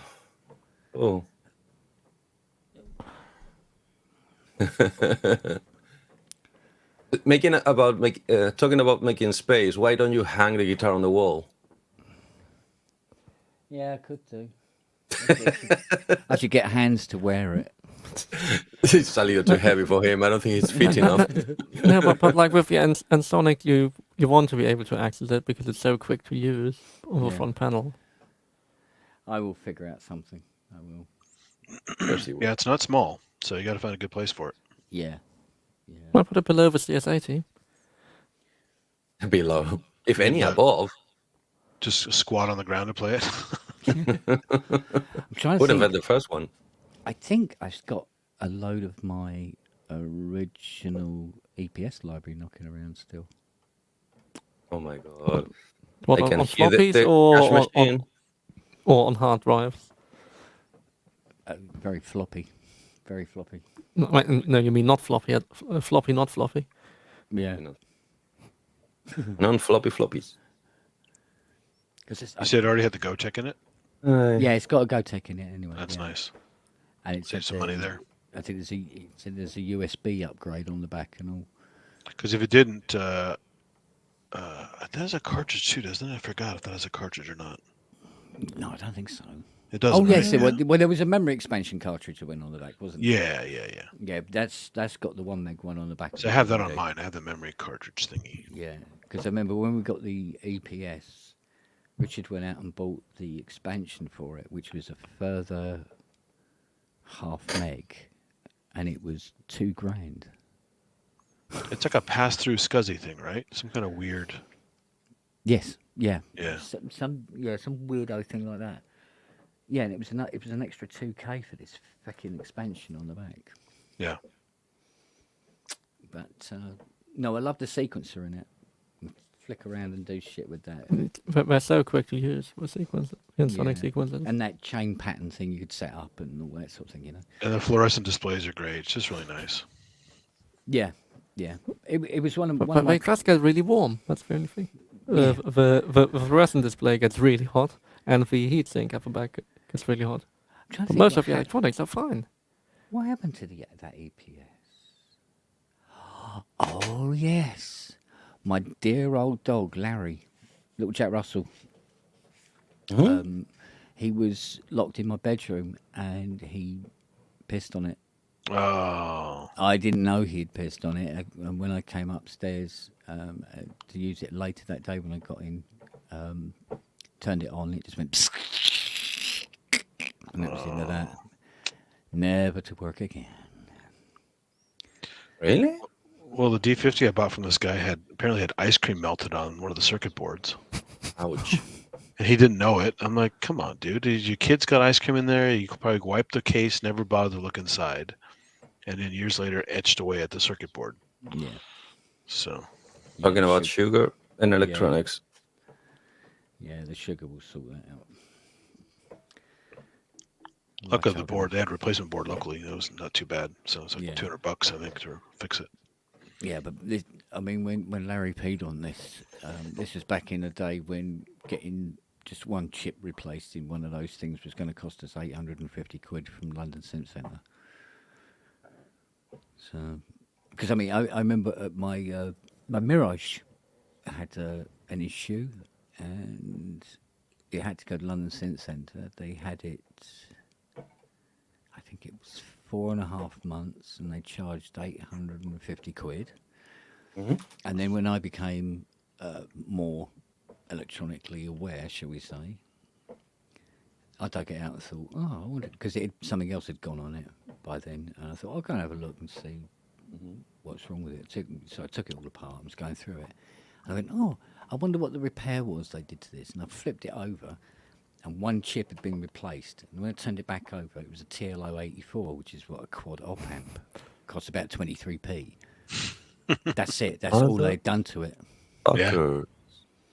Did you ever have the expansion for it? Yes, the one that took up to, was it 33 kilohertz sampling? I think so. Yeah. And increased the sequencer to Yeah. 300. I don't know what to do.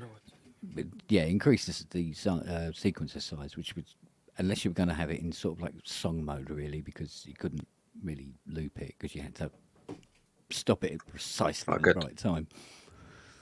But I was getting good at it. You could loop it eventually. Yeah.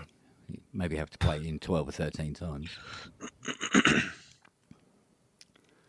But yeah, good old days, the good old Ensoniq days. Then I got an ESQ1 and played that to bloody death. Especially when I got the Valhalla Gold cartridge for it. It had some lovely sounds on it. Well, presets anyway. Yeah, ESQ1's really nice. Yeah. Yeah, I did enjoy that one. And then I kind of lost, I don't know, I kind of lost it with them. Because they were coming out thick and fast then. Because then there was the SQ80 and all sorts of other bits and pieces. And I don't know. I didn't like the sound of the SQ80. Weirdly. I mean, now I have It's the both same to as an compare. ESP1. Yeah, it's basically the same thing with some extra waveforms and more polyphony, I think, or something like that. Yeah, there was something about it that wasn't really grabbing No, me. like the only thing, yeah, it has a few more waveforms. They're in a different order, and it More has secret the waveforms too, right? More of the... it has the sequencer and the floppy drive. Yeah. Did they still keep the SSM filters in it? Yeah, it's still the same filters. No, didn't really. I don't know what it was. Oh, it might have been because you go, bloody hell, I've just bought an N-Sync. Now there's another fucker that can come out. So I can't keep up. Nobody can. Back in those days, it would be years and years between me buying a keyboard. Do you know what I mean? Between anybody buying more than 2 keyboards, if any. Yeah. And here's me doing it in 2 days. Jesus Christ. I still remember all I knew about keyboards back then is because I had a friend, the one in the same band that the guy was playing with the containers, the keyboard player. He started with the Casio I bought out of reminiscence and nostalgia. Mm-hmm. And then he had to ask their parents to back him up on a personal loan to buy an M1 that it took him a year of gigging to pay back. Yeah. And that's the only keyboard I thought he bought. Then later on, when he was more established and the band was doing better, then he went for something kind of that I thought it was weird. Genelec? No, not Genelec. I think it was Italian made, but it had way better Rumpler capabilities than the M1 because he was playing Gem. Probably a Gem. Yeah. Probably a Gem. I have a Gem Arabic's keyboard is pretty cool. It has Arabic sounds on it and microtonal stuff. Okay. You can remember the Gem S2 and the Gem S3 had polyphonic aftertouch keyboards on them as well. Whoa. Yeah. Jeez, everybody has polyphonic aftertouch but me. Damn it. Yeah, you have to shop around. And nobody knew.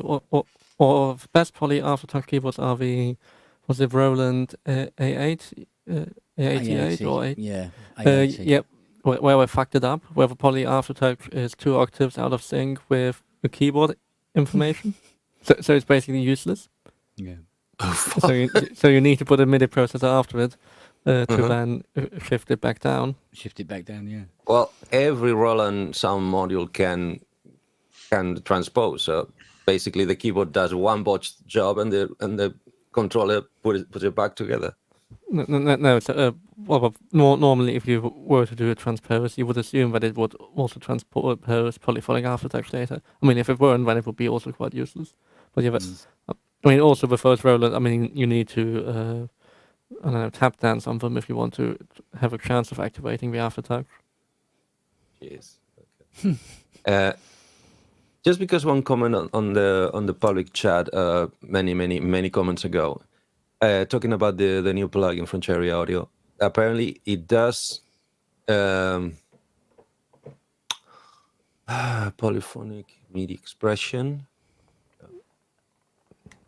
MPE, it does MPE, but does not polyphonic aftertouch. I think I know the answer, but why is not the same thing? Well, because poly aftertouch is for all 128 nodes, it's a different real-time value, whereas MPE is guitar mode, so we split things up and basically virtualize the instances. So that means does that mean that my GR55 is MPE? I mean, it might not. So the only thing with MPE is that channel 1 is used for generic control and channel 2 onwards. So channel 2 through 16 are 15 voices, whereas most guitar modes are 1 through 6. But yeah, you can quite often get away if you have something that does guitar mode. Let it start from channel 2 and then send it into something that responds to MPE. Is that a yes? It's not quite, but Okay. most of the time it will work. Okay. Now I have to find something that I have that does MPE. Because I got 2 or 3 or 4 things that do polyphonic aftertouch. But I don't know if I have anything that does MPE. No, I don't have anything that modern. Probably software. Let's have a look then. Set to any. Where's Mr. Unven?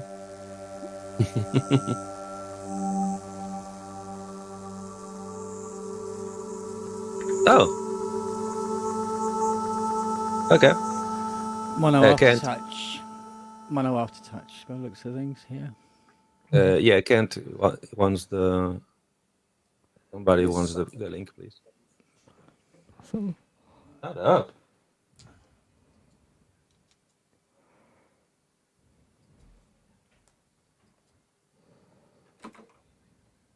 Thank you. Boom, boom, boom, boom, boom. Yeah, monophonic aftertouch, that's all I can do. I still haven't managed, but that's all I can do. But then I have like 2 or 3 units that claim to recognize polyphonic, and I have no way to trigger it. Then the GR55 can split 6 channels, 6 strings of bit information, which I now understand that is MPE-ish. Or channel pressure. What do you mean? There you go. Oh, you're green today. Hey! Hey, Oh my god, what a Using face. water. I'm popping in for 10 minutes. I may Okay. show my head later. How's it going? Bad. Look at his face, come on. Bad, really bad. No, that's his happy face. That's yay. Yeah, he's happy face, but look at the bags of his face. Yeah, look at the bags under his eyes. Look Yeah. at the big, fat, ugly potato head in front of us. No, I wouldn't do that because then I would have to say it to myself first. It's So how you going. doing today? It's going. It's going. Is it going away? Well, it's Not soon enough. now 3 episodes done now, so that's No notes. no. That's good. Good. So 3 episodes done. So 1 to go. So are you coming to Sheffield or not? I don't know yet. I mean, Ooh. I really don't know. I was hoping I'd know by today, but Yeah, we it's all going to be did. tomorrow. It's going to be tomorrow before I know. Like, do you know what? It could even be fucking Saturday morning before I know. But at the moment, I don't. I really don't have a clue. So, she's a fucker because I want to. Yeah. Are you going to Oh, make you- it, Robert? Well, I'm gonna go to St Pancras for 7:30 and see whether I can squeeze on the first train. And is that definitely running that one? That is the first train that's officially running on that timetable for the day. But no idea how busy that's going to be. It's more annoying. Last train being at 4:30 from Sheffield. Oh, really? Fuck. Yeah, because all trains stop operating at 6:30 from East Midlands. So that just about gets into London at 6:30. Sorry, Right. laughing about as you had a comment about the DX7. Yeah, it's true. I mean, it is legendary. It is old enough to call it vintage. Experts know the value, yeah. Experts know the value, yeah. But Zero. they don't tell you, otherwise they wouldn't sell it. Says the guys that would love to put his hands in one just to make sure that I did the right thing by my 11. DX7 was always my go-to master keyboard at drama school when I needed one. Was the best keyboard I around. was going to say it's got the best action. Yeah. That's what I heard. That's why I want to put my hands on it to learn finally what is a good action. I'm The- so the only- confused. The only You know, the thing best- that No, go on, Robert. well, the annoying thing is the velocity stopping at 100.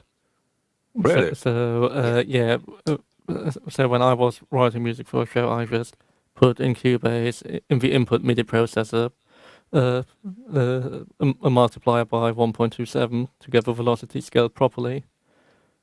Wow. That's like the only annoying thing. I mean, you can just add 27. That's the other option, but then at the bottom end it becomes a bit weird and you start switching quite a lot. Because the Mark I was released before the MIDI implementation was actually finished, wasn't it? No, it was finished. It just stops. I mean, what else was using velocity at that point? Nothing. That's the thing. It just came out when all the standards had been agreed, but there was so little stuff actually. It might actually be the first Yeah, MIDI it was device with velocity. It was up there. Yeah.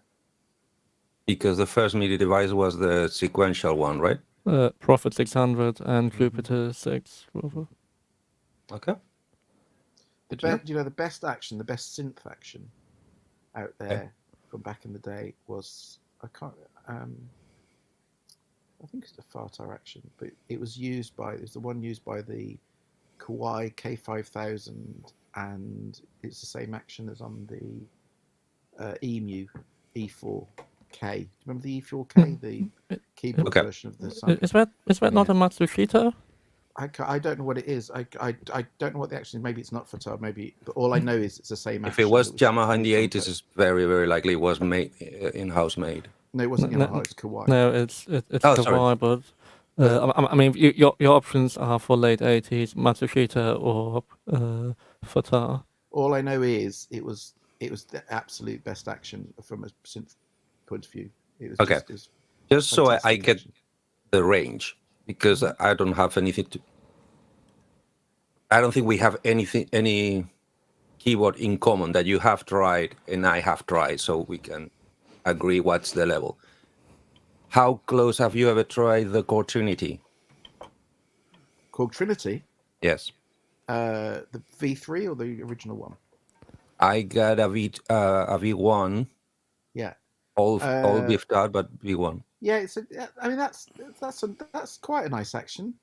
I've only the one I've got a Pro X, so I've got the weighted action, which I love, it's quite a strange action. But I've played the standard one a few times. I mean the K5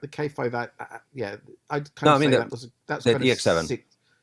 Oh yeah, okay. So if you imagine the Trinity is a 7 out of 10, okay, a DX would be a 10.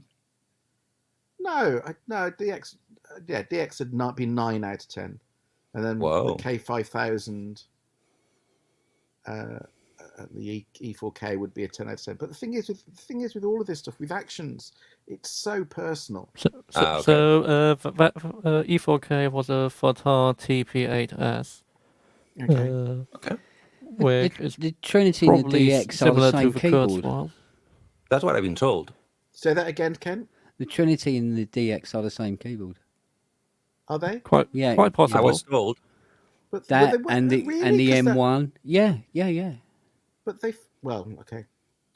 They might have the same plastic parts for the keyboard, but then all the mechanics in the middle, that is what actually... Thing is, they identical. They wouldn't be weighted differently. They wouldn't be weighted. No, but Korg was part owned by Yamaha at the time, so it makes sense to just put the same mass-produced keyboard in anything. I can honestly say when I've played a DX keyboard feels better than a Trinity keyboard. And that's what I mean. They might have done something inside. But at the same time... Trinity 61 is a Yamaha FS61, which I believe is the same as the DX7. But can I also say, I just want to point, I think I've said before, you remember when, so I had a V piano. I know that it is a different keyboard, FX20 in the DX7, FX16 and all the Korg stuff. Yeah. So I'm 2 notches below, I get it. So when I had a V piano and what the difference? I had the entire action. Basically, there's a problem and with one of the notes, and so they had to put a whole new keyboard in, and they put it in with identical keyboard, all the same spec, all everything. And I'd put my life on to say, the action that they replaced it wasn't the same as the one that I had in the original V piano. They looked identical.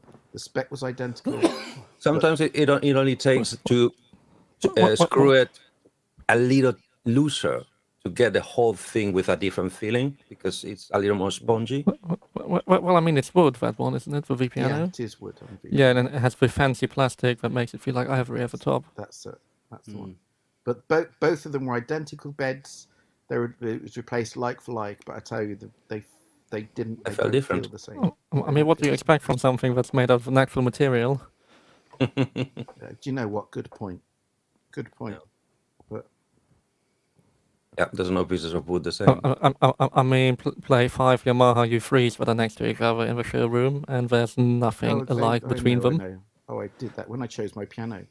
Mm. Yeah, you know, can never turn around and say it's not at any point turn around and say a particular model piano is better than another model, because you'll go It's and the unit. you'll play 5 all exactly the same model, and they all feel and sound different. So Yeah, I play guitar. I know exactly what you're talking about. yeah. Sorry. Every piece of wood is a completely different story. Yeah. Well, not completely, but noticeably different story. That's the wonders of wood and Sorry, craftsmanship. looking at emails from fucking work. Oh, I wish they just fuck off. Why are you getting emails? Yeah, emails at 10 past 9 at night, Yeah. and you know it's fine, but it's just. Somebody in that office knows that you don't sleep at night. Well, no, I mean I was telling Kent this morning, so I sent off the tracks for this episode at a very unearthly hour this morning, and then I had a phone call, like, you know, a matter of a few hours later, basically just turning around and going, so on to the next episode. You know, let's talk about the next one. It's like, for fuck's sake. I've had like Not even a good job. I've had like Fuck. 3 or 4 hours sleep, you cunt, and there we go. Yeah. It's fine. It's fine, but I'm not going to stay long now. I will disappear for a bit, and then, but I will, if you're still on later, I'll stick my head in later. But is everyone, apart from that, is everyone else good? Is everyone else? Yeah. I've done Remorse my- is eating Kent alive Yeah. because he wants to done- buy another keyboard. Done all my stupid bought stuff. it? Yeah, went and bought it. What have I missed here, Ken? Anything I've missed? Mate, I Go bought on. another keyboard, didn't I? Go on. EPS 16 plus, fully loaded. Got it. I thought you'd. Now you see, this is. I thought you'd bought one of those ages ago, but then I thought you had. And then No, it was a Mirage, Oh, okay. and then sold it to you. No, but there was another. I'm sure there's an EPS 60. I can understand. I mean, how much? Okay, how much did you get at the EPS 60? 650. How much memory in it? Hmm? How much memory in it? It's been expanded to 1 meg. Has the Gotek drive, over 3,000 samples, USB upgrade, and blah blah blah. Are you buying this for memorabilia's sake? Yeah. Mm. hmm Next on the list is the called Monopoly. That should be cheap. But they're stupidly expensive. Yeah, no, I wouldn't buy one now. No, Well, that yeah, one do, too. do you want more SSM chips in a box? Well, you see, see, the other thing is the EPS wasn't something I sold. The EPS was something that was taken away, and that's always stuck in my craw. Mm. No, I'm the absolutely last person in the world to judge. But I don't know. The EPS was. But go ahead. No, it's just the EPS was. Ah, Just, I mean, special if you're repair. buying it for Fuck. memorabilia's sake, then that's Yeah. no. You can't argue with that. Well, I know them inside out as well. Yeah, It's well, there you always go. good. Yeah, there you go. So Well, that I'll be able to do more with it quicker than I am with the Seaboard so far. You're not being able to do a lot with that at the moment. So, No. good. When's that arriving? Positive. But I literally bought it half an hour ago. Okay. Yeah. Can I? I don't want to be devil's advocate here, but bearing in mind you didn't have a clue where you're going to put the grand. Mhm.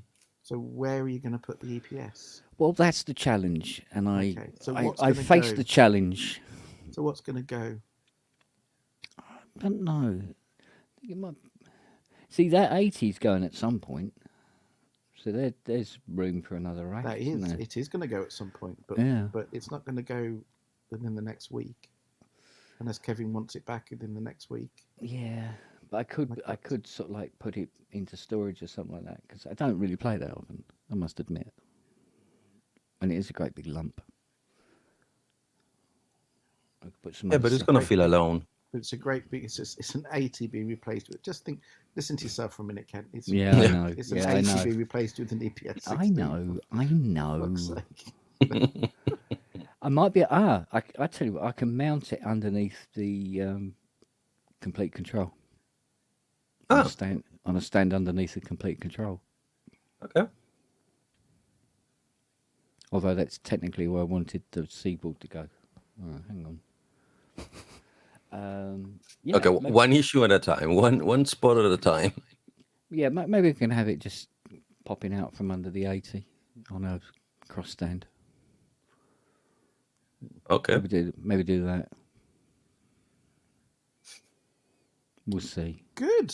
Well, that was. I'm not laughing unexpected. because I find it funny. I'm laughing because I feel your pain and I'm in the same situation. Yeah, or I can leave it standing up by the bed, and I can go to bed early and sit it on my Good. lap and play it. Because it's got a sequencer, I can write an entire track. I've been there. Jesus Christ. I've been there in the past. Yeah. Mind you, if I get Fiona's cold, I will need it. Yeah. Better check Okay, on got a her question. again. Go on. Has anybody ever heard about a thing called Steinberg Midex 8? Midex 8. Yeah. Yeah, three of them. if you want a MIDI through box, that's about as much as they're useful for nowadays. Why? Because of the drivers. Depends what. Because you use. it's a 20-year-old product that's been discontinued for more than 15 years. And then they did do um, some new drivers for it for a limited Uh, time. and then many Steinberg employees had them and continued in their own time making new drivers, but that Mhm. has stopped like 5 years ago. Yeah, but They're great. Windows compatibility mode goes all the way back to XP. Yes, but it's a 32-bit MIDI device, I think. I mean, you can check the legacy page on Steinberg. You should find the driver somewhere on there, whatever latest version it is. But I don't think. Were they good? They were. I've got 3 of them sat somewhere doing fuck all. Want to sell them cheap? Yeah, I quite happy to get rid of It's, them it's cheap. like those Steinberg CMC controllers. Do you remember those little white things? Yeah, I've told you. I've got in my travelling setup. I still use a couple. They are, The tiny plastic ones. Yeah, the yeah, they are CME ones. fantastic. They are brilliant. Absolutely brilliant. I've never really beaten them. What I always wonder is like, can I have like 4 AI knobs and lock them to 4 separate things, whichever I Yeah, well, want? Yeah. Well, you can. You just buy 4 of them. Can you check the I mean, right- so do they actually work multiple at the same time? Because of course, I mean, the nice thing with the AI knob originally I was you think they- just do you know what? mouse over something, press lock, and it locks that controller for anything VST3. I think they could I think that could possibly I work. think you can separately map them out, can't you? I think you can because you get your Yeah. own Sorry, you moved to talk about what? AI CME knobs. controllers. The AI. Oh. I mean, I did what Kent did. I think is that as they were come to end of life, they did a complete sell out in boxes of 6. So basically, they sold. You got one of all 6 for some stupid. It But I was did silly that. money, yeah. And if you put them all next to one another, you've got a fucking amazing controller. Yeah. They really are. I mean, to the extent that when I had my setup on the dining room table for however long it was, more than a Yeah, year, that's right, yeah. there were 3 at one stage, but all the time there were 2 of them in that setup.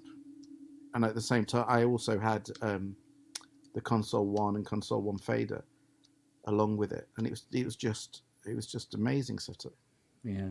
Um, Because But it was yeah. just that little Yamaha, what am I talking about? That little Steinberg one they did in aluminium.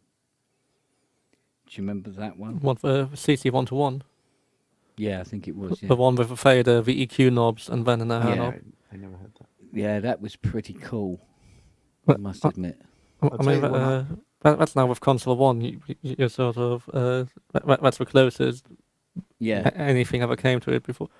Well, that's tell you obviously when Cubase only had the EQ in the kernel strip. do you remember? Does anyone remember Euston? I am aware of them. I have seen non-functional ones. Yeah, I had a Euston for a long time.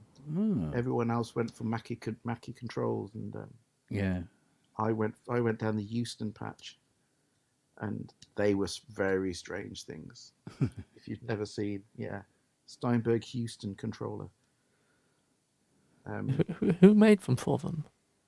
Well, I don't know, but I'm sure that Alex Hartman must have had something to do with it, because I'm sure that the I mean, displays, it is possible that Waldorf made them.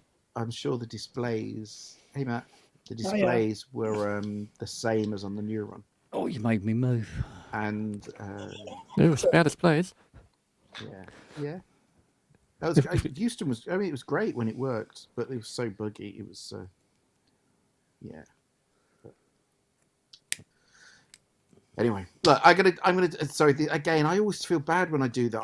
Someone leaps on and I turn and go, and I Not go, at all, that's it. not I'm at all. buggering off. Matt, I've been saying for the last 10 minutes, I'm buggering off. So Mate, you're a busy man, and you go do it. Go on. I will. Hopefully, you'll still be around later, and we can catch up later. I'll try. I will. Yeah. See you all later. Be good. Bye-bye. Bye. See you later, Freebat. So, Robert, where's that legacy thing? I can remember since the last website redesigned, but do you get to it when you try and find the Model E? Is that unsupported product? Oh, Ken, that Litland on the way down to pick the boy up. She said, "How did they know it was my birthday?" I said, "Oh, I told them the night before." Oh, it was so nice. She was really appreciative of you just saying it. Oh, good.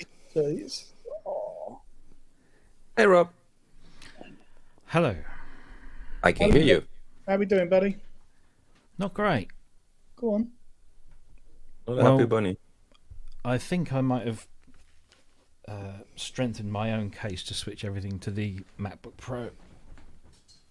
Whoa, not bad. I don't know. I honestly don't know what's going on. Sometimes it's working, sometimes it's not, and I don't know what it is. So I think I just need to unplug everything, start all over again. Yeah, that's Well- what I did, and it took 3 days. If you want a recommendation for a make for MacBook Pro, if you're running on USB-C, that I've got one or two of those. Yeah, Anchor. Anchor are fucking amazing. Yeah. Well, I wanted something that was. I wanted this big. I wanted as many ports as I could get away with. Mm. And there are a few of these Chinese things on Amazon. And then there's this Sabrent, which seemed to have got a lot of good reviews. Sabrent Thank you, Robert. So, Okay. Who makes what the I went Anchor with. ones? Anchor. Yeah, who actually makes them? Because As far as I know, they do. I've been quite successful with. I mean, this one's Lenovo branded, but it's a Novog. They're the ones I've had most success with, lasting the longest. I did a lot of research when I bought this Mac, and Anchor seemed to come out the top. So that's for everyone I know. Yeah, I saw it. Model Anchor. For everyone I know that's got sort of running anything USB-C, that's what I recommend. And nobody's had any issues with any of it. So I don't think it's the hubs that are at fault. I think it's something in the USB bus has gone awry. I don't know. I've done an SMC and an NVRAM reset. The SMC seemed to fix most problems. And if you look through the console logs, is there anything that, or any error Oh, messages or anything flagged up? I've not got that far. I've not got that far yet. I haven't got the time or the inclination at the moment. So, quite frankly, I've been thinking about just replacing the iMac with the MacBook Pro and just getting a big screen because it's more than capable. Might be the So way I to might do it, just- buddy. I might just do that, and then that'll give me a chance to wipe the iMac and rebuild it and see if that makes a difference because there's probably a ton of shit on there. So anyway, there we Don't go. wipe it, just put a new drive in. Oh, it's had a new drive in. Was it beginning of 2013? the- Isn't it? Just take out the drive, put it in storage, and then if you ever need to go back to this old system, you can. Just put a Yeah. new drive in and start fresh. You got piss about cutting the screen off, though, haven't you, for those 2013s? It's suction cup and you just lift it off. What? Even one that late? Yeah. Okay. Yeah. I thought Is it still thick well, at the bottom? So you it's, don't. You No, can still this get it off is normally. this is the the thin edged one, but it just you suction cup it and then just lift it away and up and Okay. above. Yep. So anyway, that's a ball ache, mate. well, the thing that makes me think that it's not the hub is that when I swapped the USB hubs that I'd already got that have been working absolutely fine for I don't know how many years, when I swapped them around just to give me more ports here by on my desk rather than where they were being used, it started to play up them. So I think my next plan. But the only other way is to switch it into another computer and test it there. So you can ask your boy to borrow his MacBook Pro. Well, I'll do it here. I'll do it on this MacBook. Yeah. Oh yeah.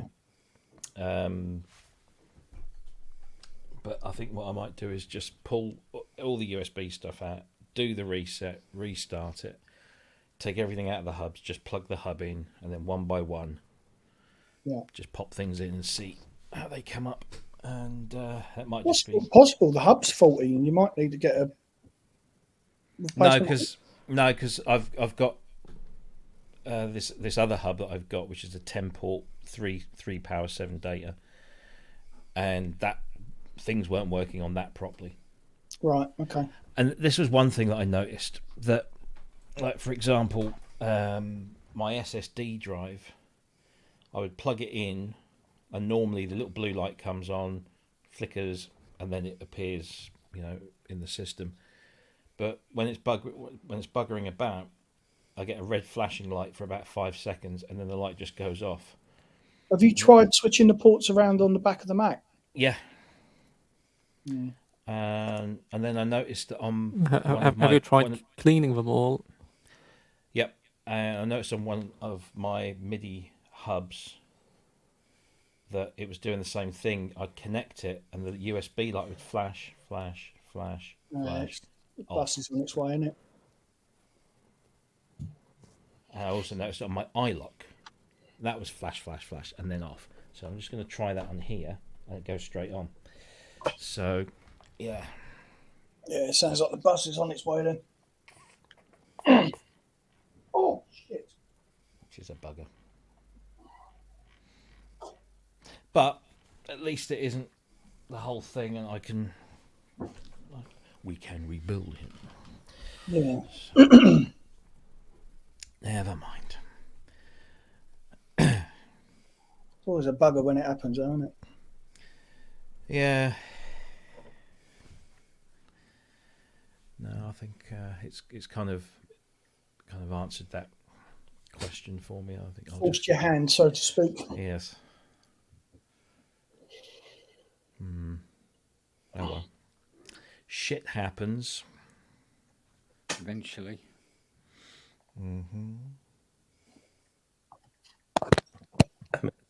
That makes me feel less alone. I thought only cheap PCs had those type of problems.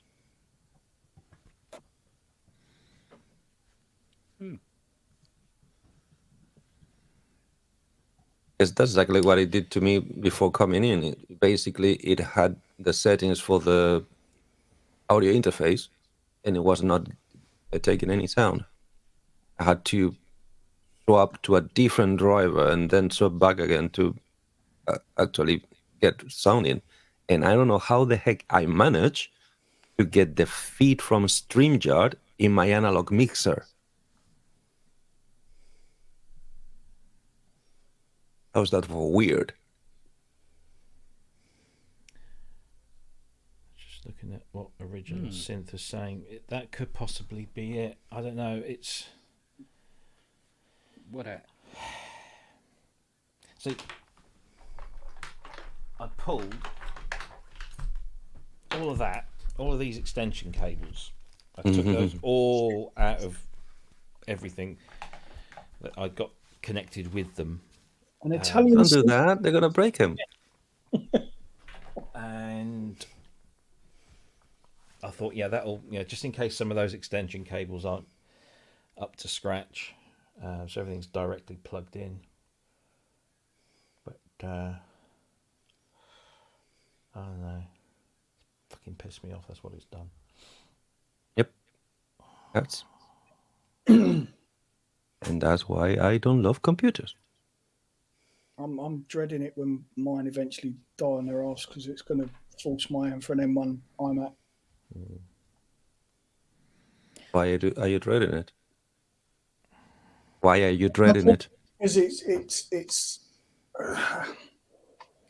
there's so much other data apart from music stuff that I keep on in there. So it's just going to be a real arseache shuttling data around and all that sort of stuff. It's going to, it'll be all right. I get it. It's just a couple of days, losing it, making sure everything's running properly and all my data's in the right places and so on and so forth. It's When it comes to computers, there's a sentence that makes me crawl into fetal position in a corner and bounce my head off. Clean install.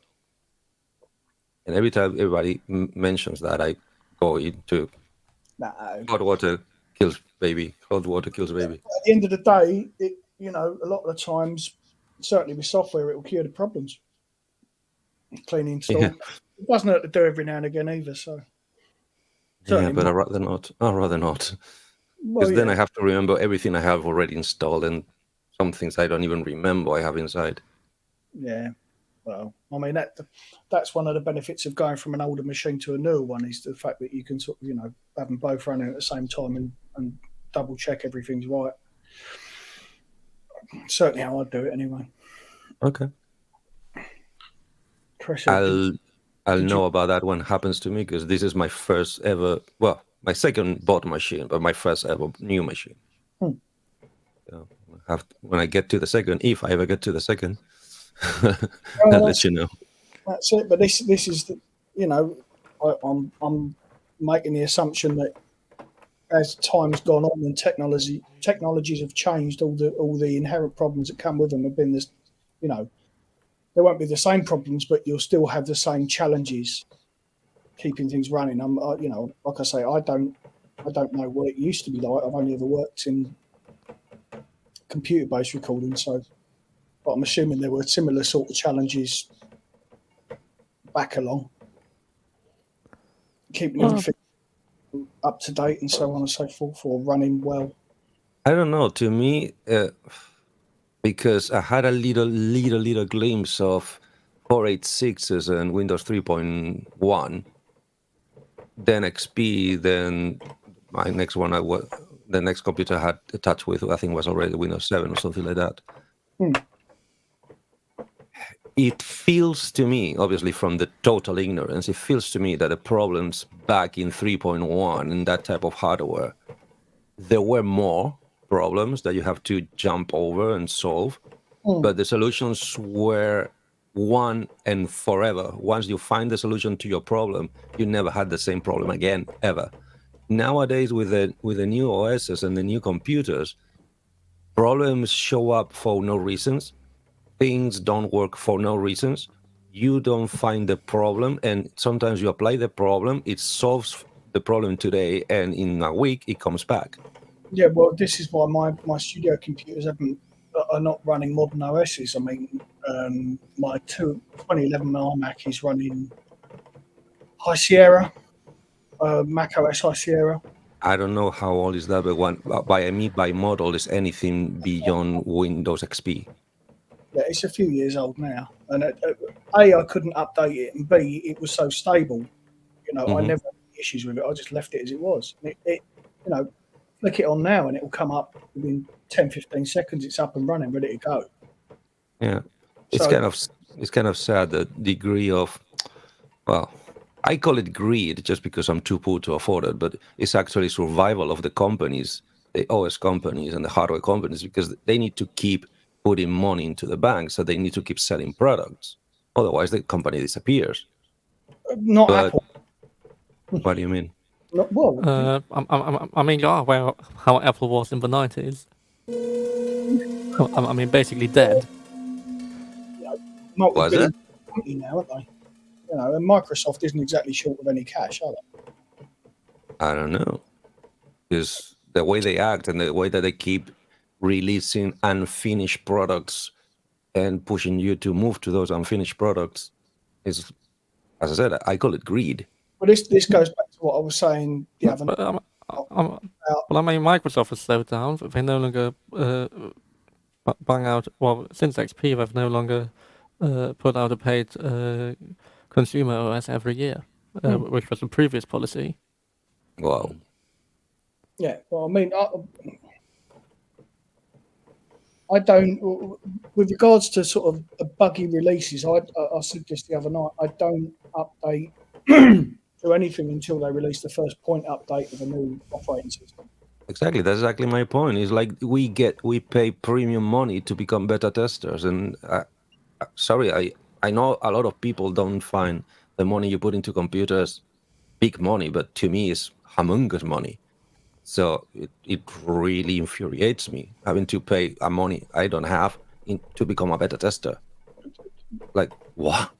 Since Well, when? yeah, and that's why you don't beta test. That's why you don't take the first. I mean, I call it becoming beta tester because they're not finished. Like you said, you wait until the first dot something.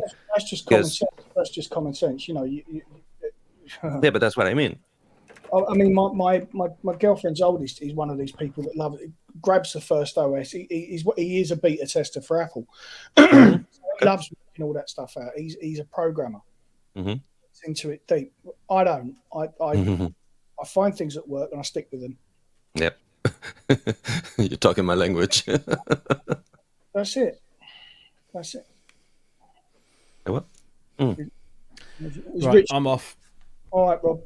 I No. need to get ready. So I'll see you guys. If I'm seeing you at Synthfest, I'll see you at Synthfest. Hopefully see you Saturday morning, man. Yes, look forward to it. You got me. Yeah. number. Hopefully see you as well. Who knows? Yep. Look forward Have to a that. safe trip and a very nice weekend. Indeed, you too. Have a good show tomorrow, Kent. I'm sure you'll be fine. Me and Ben will be like using it like a litter tray, you know. It's just gonna. It'd be like just one cock up after another. No, it won't. It'd be brilliant. Be positive. No, it won't. Aren't we just doing this sort of show on the PSN channel? I will try and pop in Yeah, if I but can, worse. Yeah. All right, Baker.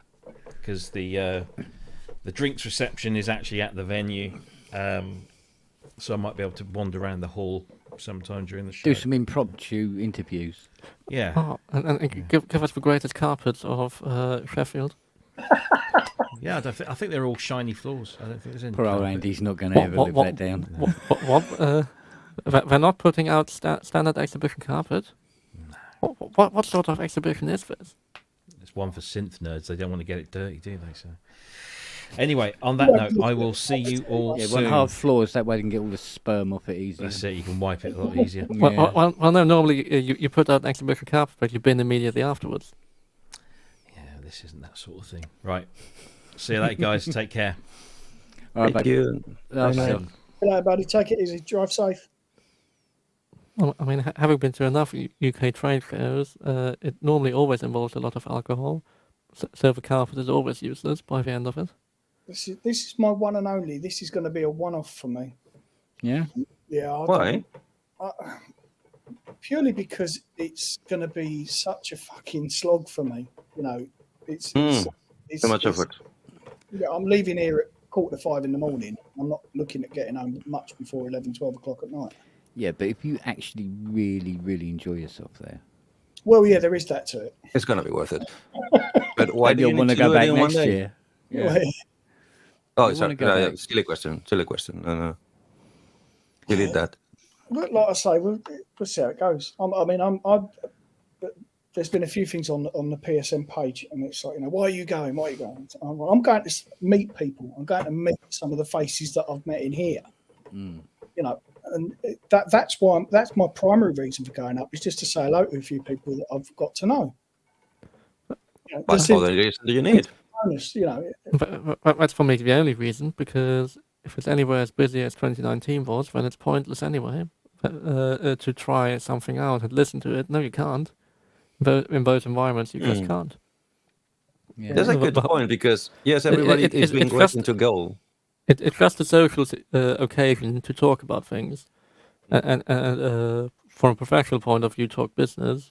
But those are the only two purposes. There's no real way to test something out properly. I mean, there's not the time nor the silence to do so. Yeah. Same as I assume NAM is, or even Superbooth may be a nightmare for the sensors. Like overload. Well, I mean, everywhere. doing the super booth outside now, that has calmed it down massively from what it normally would be. Yeah, but still. But I mean, yeah, you still well, even with your drummer headphones, you still couldn't track it properly. There would still be too much noise. I mean, I get overwhelmed on a British pub on a Saturday evening, so think about that. Well, just imagine that, but full of people talking about synths. And playing synths very loud. Screechy synths very loud. Oh yeah, who do we have to dare to play Van Halen on the OBX8? Do we think Ty will do it? Ty's going to come back in and scream at you if you keep saying that. Probably that's why he's doing it. No, well, out of everybody, I think he could get away with it.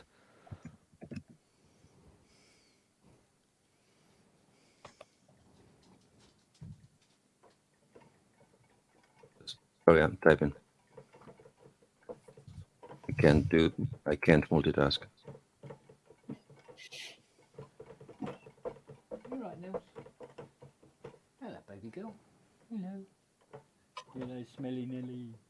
How's Noah's leg now, Kent? Yeah, he's still hopping on it. Is he? Yeah. But when he breaks into a run down the garden, he's okay. Do you know what I mean? He Okay. gets it. When he needs to, he can use it. He's playing, yeah. Yeah. Oh, can I have a biscuit? I've hurt myself. Yeah, I wouldn't put it past him. I think it's he's curled up asleep on his cushion under the hydrosynth. But that's not a warm one. Well, The Hydra is not a turned warm on. one. Oh no, he's a little central heating unit himself. Oh, okay. One of those. That's cool. He's a lovely little fella. He is, isn't he? He's a little cutie. Yeah. So, Robert, what? Should I get it, the Medex, or just don't even bother? For 70 quid? Not for that much, for 20 or 30 maybe. But No, not for you won't 70. find them for that. You won't find them for that. I'm used to, in the past, Midex is being offered for free because them being, well, they're not even doorstops. They're far too light to be useful as a doorstop. That's what I gather. Like MIDI through boxes, that's most of the use with some people. Like Thorsten from Tangerine Dream, the last time he talked about them was how he had like a rack of them that were pretty much useless because, or he's using like 2 or 3 of them as through boxes, but the rest are quite useless. So, what would you recommend as a MIDI interface that can be used through USB and standalone on rack format for Less than 70 quid. Nothing. Exactly. Welcome to my world. But, I just lost another mode to MTPAV for 72 quid. does not unlocking have some stuff? I learned that Roland had one, but it's not standalone. Only works on USB. No, wait. No, it's the other way around. It only works through MIDI. It's just a patch bay. It doesn't have event processor and it doesn't connect through to computers. It's just a patch bay. One-to-one. That's not the use I need to put it through. I mean, yes, but at that point you want something properly, so that's most likely going to cost money. So what MIDI timepieces or Yeah, but even those are reaching high. As I said, I just lost one for 72 quid plus shipping, and that thing is not even supported, and it's not even a guarantee that it's going to work fully. So, but the Midex isn't supported either. yeah, but at least I know that the mode works on Windows on compatibility mode, because that's what I'm using. That's what I'm using right now. It does work. The problem is they break inside. Like as I said, one of my units don't even hold the memories, and the other unit doesn't even talk to the computer. It's detected, which is the biggest kicker. The computer detects that there is a unit plugged, but it can't talk to it. It can't read inside it, and it cannot talk to it. It's me. So yeah, I most likely ended up, and the problem is the one I have that would do the work I want to do, the ESI, A is not rack size, and B is not even rack mountable, because I don't have a 3D printer to print the rack ears. But hey, just whinging. Don't bother me. But if you know of any sleepers, Well, I don't know whether the old Imagic ones how well they work. Imagic, there's Unito 8, Unito 8 or ASL 8 or something. hard like to find under 100 quid. Very hard to find under 100 quid. Because they were amazing. Probably. But also no idea how well they work under Windows. Or I mean, for RS-232, they probably still work quite well. No idea, but then you need a decent RS-232 converter. I mean, it is just an FTDI clip, and you want at that point. Nope. I need something that is proper USB. Well, the later Unito 8s, they have a USB at the back, but I mean, having an USB to RS-232 plug hanging on it, it isn't too much of a difference. Imagic AMT8, Keith and Warford. I'll check those, but I think the prices are reaching. I don't know. Somebody else is buying them all. I don't know what for. Because they're quite popular still, and because they're and I guess they're dying. Over RS-232, there's pretty much no jitter with them. They're one of the best interfaces. I mean, the closest you have are like the easy or ESI interfaces, if you want rack mount, and they cost a decent amount of money. Yeah. What do you call a decent amount of money? Well, like the new ones with USB 3, I don't know what they are, like 250, if not more. 250? What isn't? That's what I pay for the ESI. Or what is an M8 UXL? What's already slightly older? Or M8 UEX around 200 quid. That's a great MIDI interface. Can you pass me a link, please? I don't know how much of the routing stuff I have. Oh, that's the one I have. Oh. You gave me the ASI. That's the one I have. Yeah, but they're great. I know they're great. The problem is the shape. I already have one of those. That's my backup plan. If I can't find anything proper, a 19-inch, I'll have to use this one somehow, like sticking it to another in a tray or something. But what are you complaining? You have like one of the best. That's like one of the best MIDI interfaces. Probably the best one actually. That money Really? can buy. Yes, sadly, but it has proper USB 3 and it has a proper Ploytech chip inside and proper drivers written by Ploytech that actually properly work, and the timing is amazing. It doesn't just use the cheapest USB Yeah, but 2 the clock. best at the moment, really? Yes. Fuck. That means that the market is really bad. Well, I mean, don't get me wrong, this is not. I have no complaints about it. The only complaints is sometimes the Windows system doesn't like it. It's like they don't talk to each other. And sorry, my only complaint is that I misunderstood a unit because they were talking that it was standalone. Basically the videos I watched, they were putting the unit like if it was a patch bay, that you could route any input to any output. No, it comes with 3 presets, which is merge, split, and 1-to-1. It's either, if you don't use any of those configurations, it's not standalone. It always requires a computer to do the routing.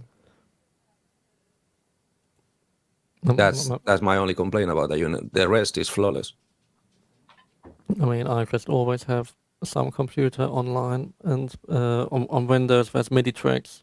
If you from Hermann Zeib, that's a perfectly fine MIDI patch bay. Just Which one? MIDI tricks from Hermann Zeib. That's just a little software that allows you to route physical MIDI ports. Yeah, but once again, I get if it's depending on a computer, I even could use one of the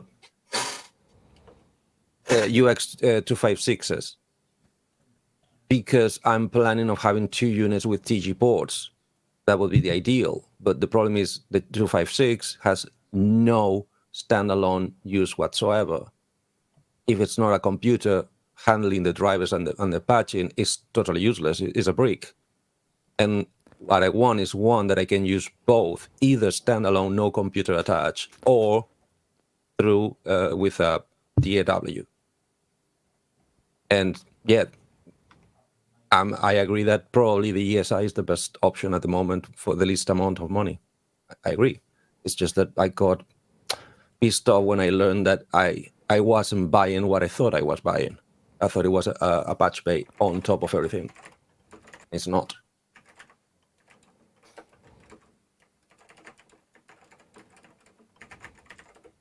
Then I bought the Motu for a third of the ESI price, and it does 3 times more than the ESI can do. Problem is, I can't find them for less than 100 quid. Yes, but the ESI can distribute MIDI clock properly and high-speed MIDI data. And so is the Motu. It's a timepiece. It's MTP. Yes. Try squeezing lots of syslux through it. It can't. It just doesn't have the bandwidth of the USB 2. Okay. Yeah, probably. That's again the ESI, the modern one, is a proper new design. It is not just the same old shit hardware put in yet another box. Yeah, I trust you on that. Then. I totally trust you on that. No arguing about it. But And also there's a thing. Do you want an old box that starts failing? No, I want an old box that doesn't fail yet. Like I said, the Motu is working flawlessly, apart from the fact that it doesn't hold the memories. So it's not fully standalone yet. Is there just a bad battery in there or some dog-free super caps? I mean, That's what I need to take it to the shop to find out, because last time I opened it and put the tester to the battery, it read 3 volts, which is also really weird because even in my hands, it has to spend like a year and a half. So that battery should not be reading fully charged.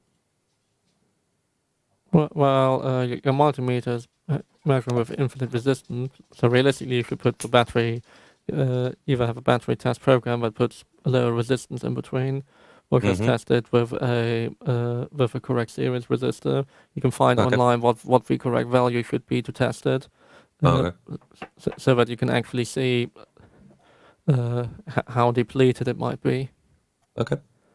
As I said, that's the only flaw that the unit has. That's why I keep trying and beating on every other unit that I see coming round. Problem is, there's always a bastard that beats me by 5 or 10 quid. I don't really get why mid-X's are now so expensive. Like, Hmm? Oh yeah. mid-X 8, like 2-3 years ago, you could actually people would pay you to take them off their hands because there were Mhm. there were so many around that were just completely useless. Yeah, and probably no drivers, but as you show me in the Steinberg page, there's an unofficial, not supported driver that probably works on 7, which in compatibility mode will work with 10, and probably they're raising the price back again. And that's what I don't understand, because everybody says, "Oh, nobody wants rack size gear. Nobody wants rack size gear." I try to buy it, and the prices are climbing higher and higher every week. So that doesn't add up. Snipping tools? No. Original Sense. I don't even know what that is. eBay snipping tools. And takes the adrenaline rush away. That's the whole point of going into eBay, dude. I'm a junkie. I'm adrenaline junkie. Oh, that's why those bastards are always taking over. Okay. Thanks, Original Synth. Mediaman Midi Sport 88. I don't know anything about that one. I'll check it.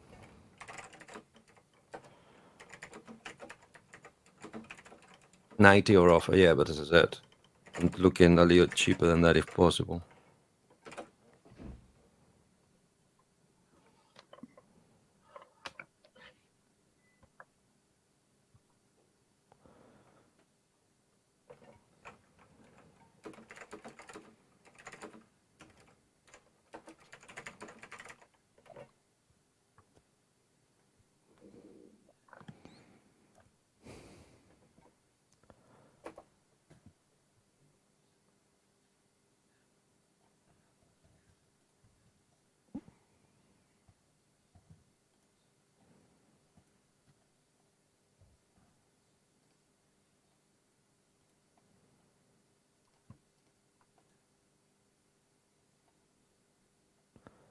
Sorry, type in that I can do both.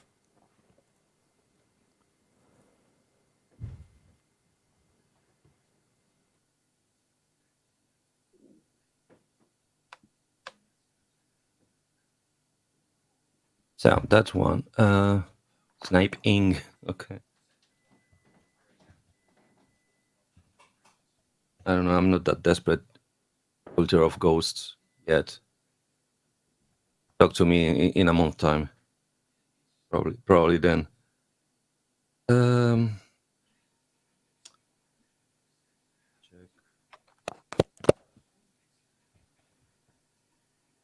What was that?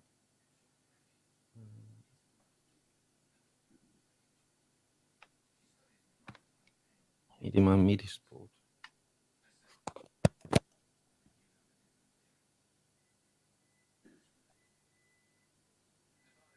Properly.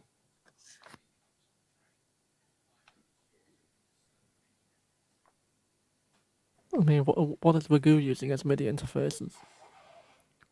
Hmm? What is Wagyu using, given he likes his stuff to be rack mount? Inky says, well, who's buying it all, Eddie? Probably. 90 quid for one. Okay. USB, that's good. So I've been thinking to go towards the Mio 8 XLs, do it all over network. To put one of those in the rack, and just have RTP MIDI being able to go through. Say that again? I mean the iConnectivity one. That's the other rack-mounted one that does proper routing, but that's obviously more expensive. Yeah, more expensive is not an option. In fact, cheap is not even an option. But hey, that's my own problem. MIDI phase 1616. Oh, that's what was used in the MIDI phase. Some all multi-MIDI rack units and some all unitors. Yeah, the Motus, the ones I'm trying to buy, of course. Has anyone tried our own conductive lav MRCC? I wish I could afford the MRCC. The only problem is It seems a bit limited for its price compared to the. It kind of is to me. I mean, not for the project I'm looking for because it's But exactly also it's sort of for a different market with CV Gate on it and everything. Yeah. Half of it will be wasted in the project I'm looking for. Yes, I only need 5 in, 5 out. Which, as I said, the Yamaha would be plenty enough if it wasn't for the fact that it's just half rack. And that it needs a computer to work, basically. It doesn't work without it. Not to my knowledge.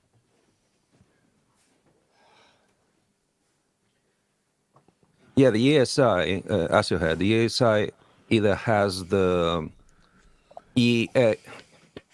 it's a bloody name, EUX8. I have one of those. It's a 16 connection that is auto-selectable input or output.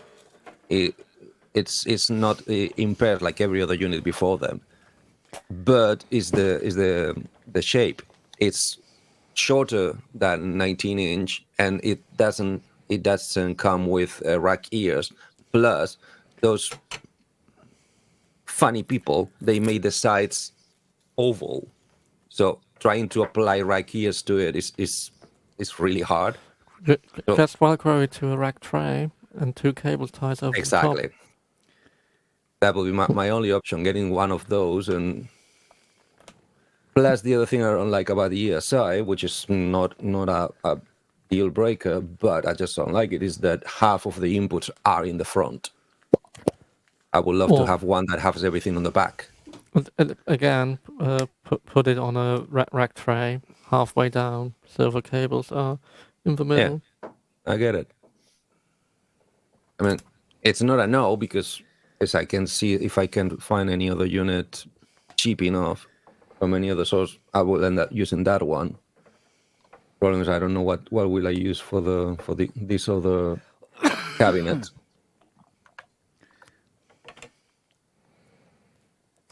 Procrastination? Probably. Why? Original synth? Who is procrastinating? Ty? I am. That's why I'm asking why. Probably I'm putting too much. I'm being too difficult. Yeah, but that's what my budget forces me to be. Plus, I hate to overpay for things that are not worth it, or they're gonna become. If it is the core that makes all of your gear talk to each other, then it's definitely worth it. Yeah. I think that if it is one thing that everything will go through, then why can't it cost a bit more? Where's the problem there? If you want it to work 24/7. No. It's not gonna be intense use. It's just no. But still, any time of day you want to for it to work. So realistically, it's going to be working more than any of your synths unless you turn just everything on at the same time. I kind of do, yes. Just because I've been told that it's good to turn them on and off from time to time, so they're dry inside. Well, for the capacitors, it's good that, I mean, probably once a month or maybe at least once every half year that you energize them so that they Mm. don't dry out too much, the electrolytics, and Okay. leak too much and blow up. Well, then obviously all your silicon-based chips they don't like heat, so there is just a compromise to find of what is more likely to be killed. Hmm. And All of it. Everything I have is about to die. So, oh well. Maybe that's why my SPX 900 needs to go to the shop. You have the right working media equipment, but it's the wrong shape. You could just try making it fit. Yeah, I know. That's what we're talking. Original Synthesis. The option will be taking that one into a tray, just a flat tray to mount things in top of one unit and fit it in it. Yeah, that's the backup plan when everything fails. But I'm still hopeful to find a better solution. But like if you have a rack with 2 or 3 rails, then you just put the tray in one of the back rails, mount it at the back where you do all your cable management anyway. It's nice and neat. Like that's No, I mean, in those rack, all the balance converters and a whole bunch of other shit is mounted on the rails at the back. I mean, Nice and neat out of the way. the space. I'm already wasting 3 units and a half because of the sliding trays. I mean, because by saving money, because it's cheaper to get the wrong trays and more rack space to buy the right trays and less rack space, believe it or not, because the difference of 3 units of rack space in Thomann is like 50, 60 quid. And by buying the wrong trays, the wrong sliding trays, I can save up to £150.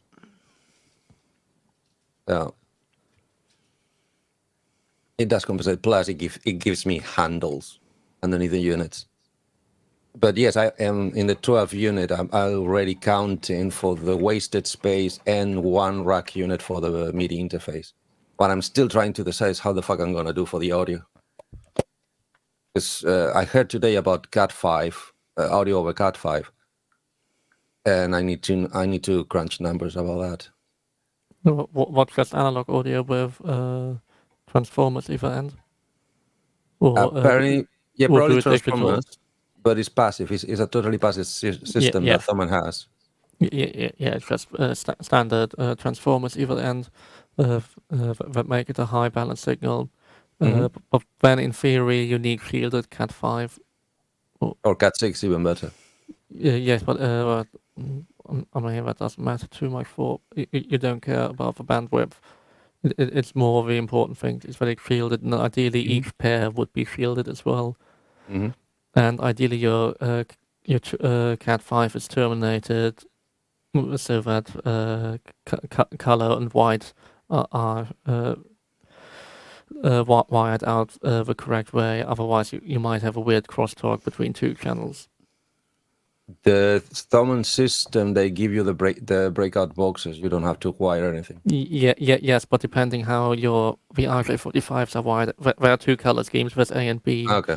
And in one of them, the wiring is not quite sequential. So if you then, so I think in A wiring, 3 and 6 are connected, and 4 and 5. So 3 is one color, and 6 is the white, and 4 is another color, and 5 is the white for that. But that means if you have 1 and 2 as one pair, 3 and 4 as another pair, 5 and 6 as another pair, then the 3, 4, and 5, 6 pair will have crosstalk because they're not the correct cables that are your differential pair. Then why are they selling them dead? Well, no, if your cabling is done is of a proper type, then it's fine. I'm obviously going to buy the cables from them. if I don't know what theirs is, and if you ask them, they probably don't have the best idea either. But that's just one thing to be aware of, that you might have shit crosstalks between channels 2 and 3. Okay. As I said, first I need to crunch numbers because I still don't know. Because I was checking hearting, but hearting is the right of usage I want to have, but it sounds like stupidly expensive by the end of it. Yeah, I mean, trying to get used EDACs that get thrown out from some old broadcast installation is probably one of the cheapest solutions. What do you mean? Hoping for some old broadcast gear to get cracked out that has the broadcast or the UK broadcast standard multi-pin connectors on it.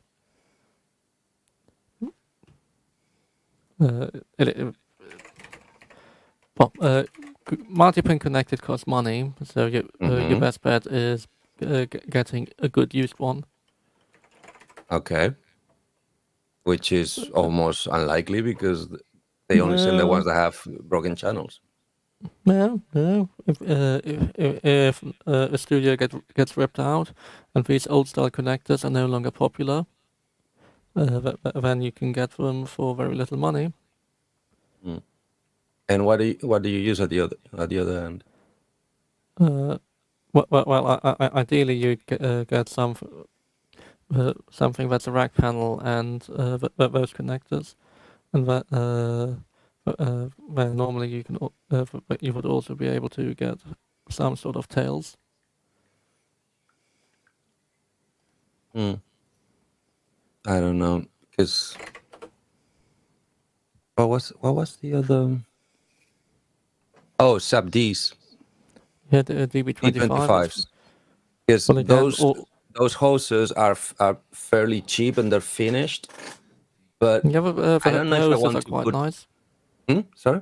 The hoses are quite nice. Yeah, They're nice and cheap and do the job very well. Decent cabling. but because I'm gonna attach the ends first. I need to make the output into the sub Ds, because that could get messy already.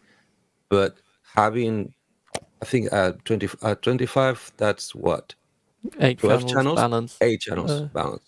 8 channels balance. A 8-channel hose hanging off a sub D, a computer sub D, sounds weak and flimsy and breakable. Like very easy to break. Yeah, it is not the most stable connector. Even more if I plan to plug it and unplug it at least once a year. I mean, that is totally fine. It's just you should.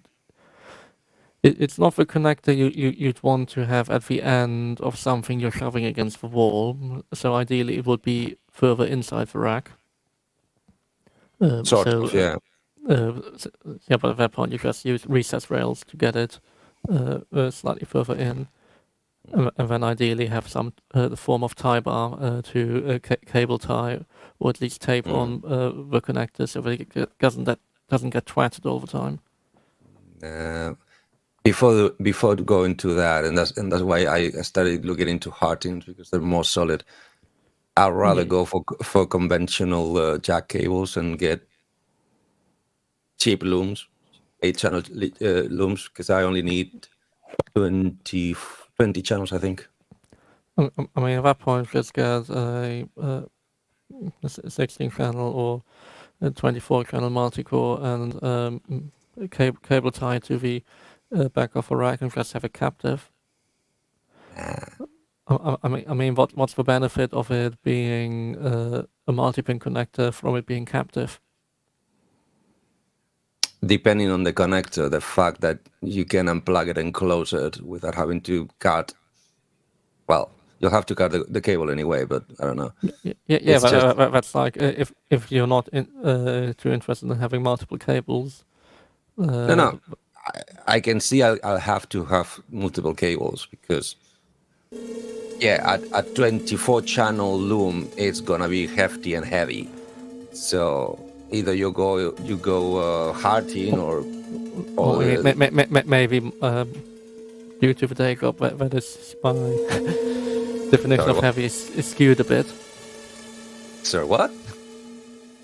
But I mean, 24 channels isn't that heavy. 48, yeah, that gets heavy, but I mean, as I said, for a back panel, what's that? The rolling, Kent? No, it's the desk. The mixing desk? No, the bench. Yeah. The table. It's what is a triggering tag something. what is a tag thing? It must be squeezing the rolling block. Oh. That's better. I put my feet up on it and started playing. Oh, good. Oh well, that's one way of playing it. Jerry Lee Lewis style? Just made the new Signs plugin into a desktop. Yeah.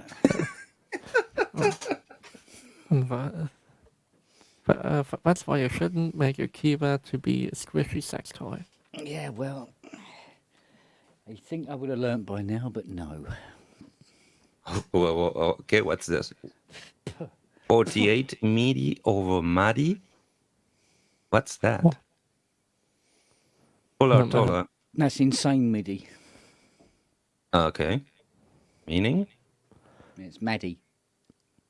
MADI. Oh wait. No, MADI's digital audio format, which has one physical MIDI bus implemented in it. One. Oh, Baz. How many channels? How many virtual cables? No. So it's MADI is a 48 or 64 channel at 48 kilohertz digital audio system that goes over BNC or fiber, and it has in very speed mode it has 56 channels, isn't it? Is it 48 or 56, something like that in the old very speed mode? Plus one MIDI channel or one MIDI pipe in there with its full 16 channels. It's not relevant to this. I mean, yes, Paul, MIDI over Ethernet, that is an option.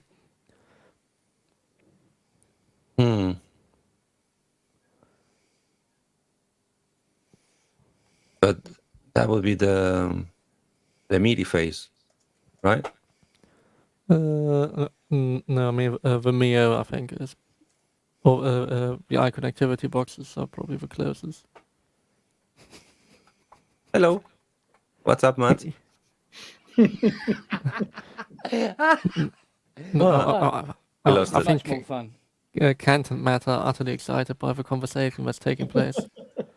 But about the acorn. Media worth it.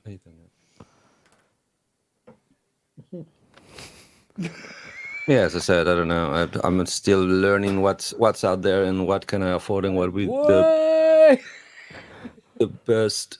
What? Oh fucking hell! Okay, why have I amused? No ties in here. We don't do that. We haven't got a macro lens on the Mac. What? No, I can't read anything. Okay, I give up. And he's just Don't know like, oh, for fuck's sake! I feel like a god here. Do as I say. But you Now- have the power. Now paint the kitchen. Oh god! Mate.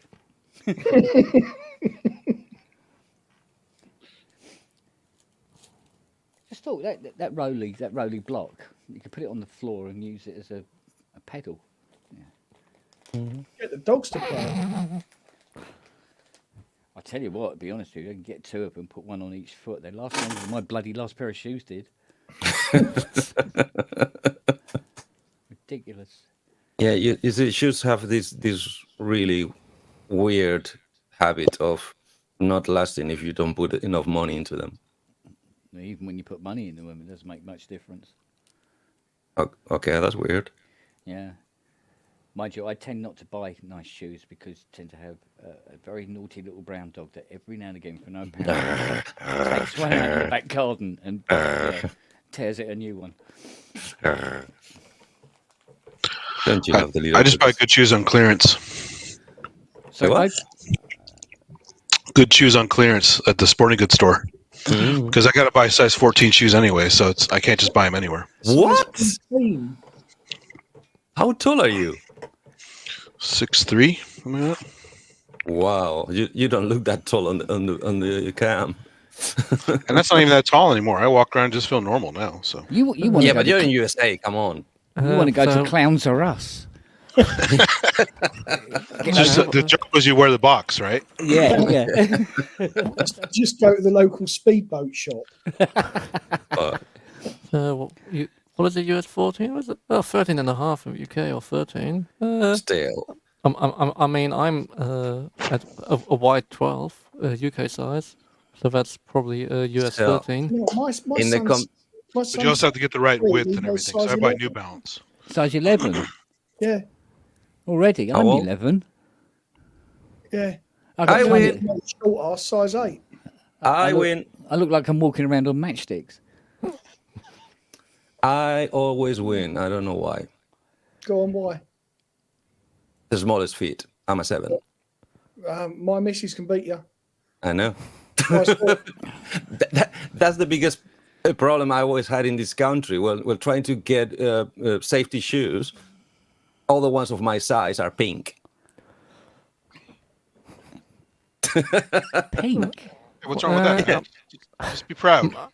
my What? missus, I have girl shoes, her feet. Yeah. That's where I heel safety shoes. Her feet are so One at a small, time. she can buy kids' shoes. Bloody hell. Yeah. And why would that be an advantage? Well, back to school. Back to Because school there's day. so- You have, there's have so the much- sale. They're so much cheaper. Yeah. So Are much. they?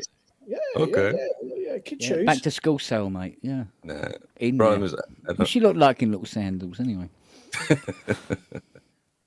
No, really. For me, trying to find them in Switzerland, that always used to be fun. My sizes, because, or particularly at the end of the line where we live, was just not possible. why? Well, I think UK size 10 for that place is already Bigfoot. Okay. Yep. But I mean, what do you expect for after hundreds of years of incest? I mean, Oh, wow. Okay.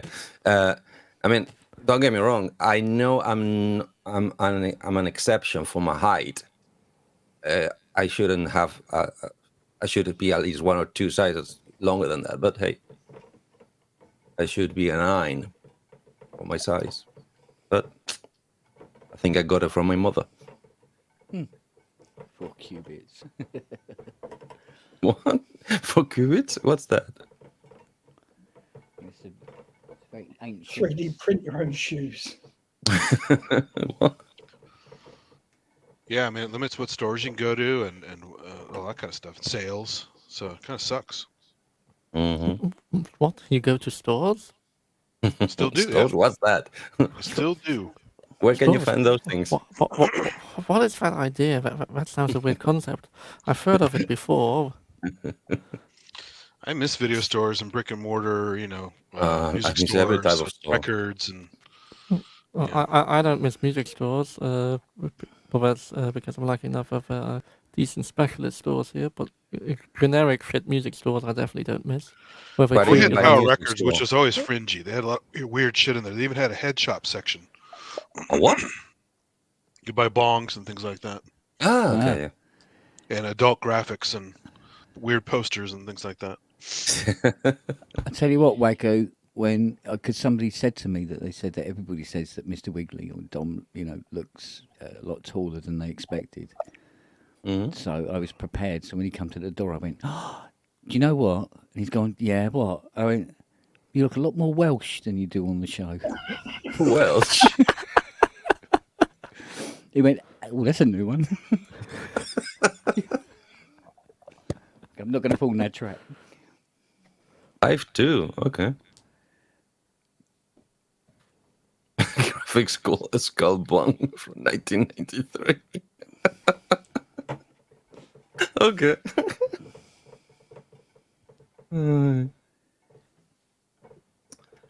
So yeah. But it's kind of weird. I mean, as I said, every Spaniard of my height nowadays has a bigger foot than I have, and all the kids are more like in your side of the spectrum. I'm just a very weird hybrid.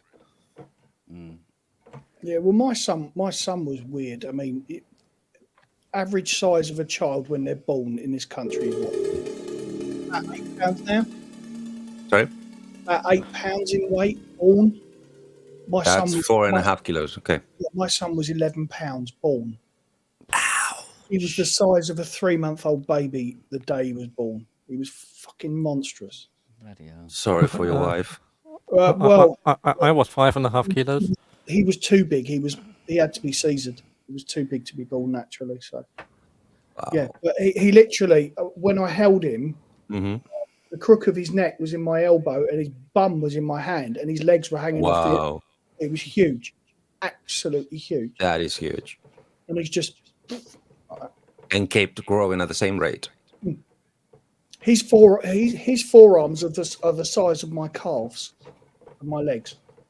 Whoa. He's a lump of a. Well, be You glad didn't tell you him might off. be. You didn't tell him off. You used to suggest.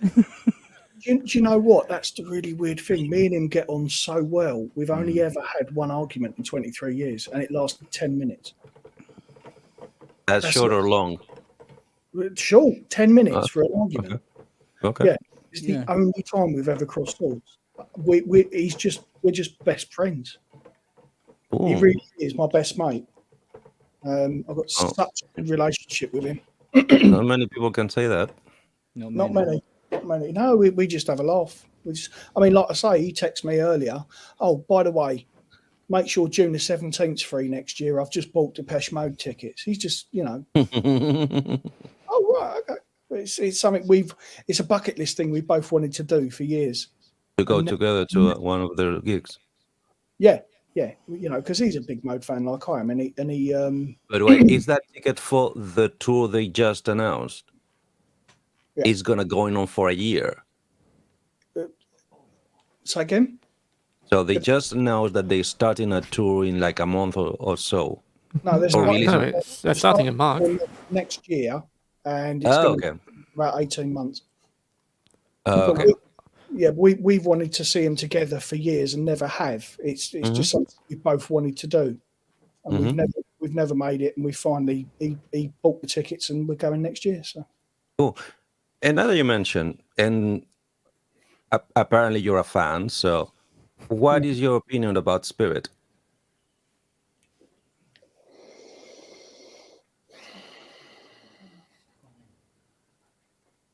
not their greatest work by a long shot, but Uh-huh. there are But- bits of it. There are bits of it that I like. Okay. Certain tracks, certain things. Yeah, it's all right. It's okay. I put it on every now and again, but it's not my favourite by a long shot. Okay, what's your favorite? Favourite album is Violator, Okay. but my favourite track is Walking in My Shoes from Songs of Faith and Devotion. I need to listen more to that one. Yeah, I don't know that it's just something. My about only problem with Violator is that it got at least the 2 or 3 main tracks got fuckingly overplayed in Spain to the point of fucking stop it. Yeah, see, that didn't happen here. But like walking in my shoes has been overplayed everywhere, and it's still amazing every time I hear it.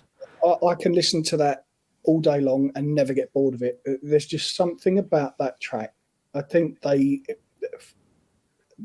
combination of the sounds that they used, the way it was produced, the lyrics, the whole thing. Pinnacle? I don't know. It's one of those songs. You know, sometimes you hear a song and it hits you there. Yes, That's the one for me. many That's, times. That's it. Yeah, it's just my favourite song ever, I think. I have to listen again. But as I said, Personal Jesus to me is like, oh, please, not again. Yeah, I never really got into that one, to be fair. That's one. And second, we had radio edit, long edit, remastered edit, disco edit, house edit. No. Techno edit, no. World in my eyes, that's the best. That is One hell- later. that is- It's just pure System 700. Just go for it. And the what, all the dramas that sound like they were stolen from Kraftwerk's Electric Cafe. Just it's a perfect combination for me, that song. They definitely lost something when Alan Wilder left. They Okay, definitely, who's that and when did he left? he left. After Faith and 1994. Devotion. Yeah, 1994. Is that the fourth album? So he Oh God, hang on, they did.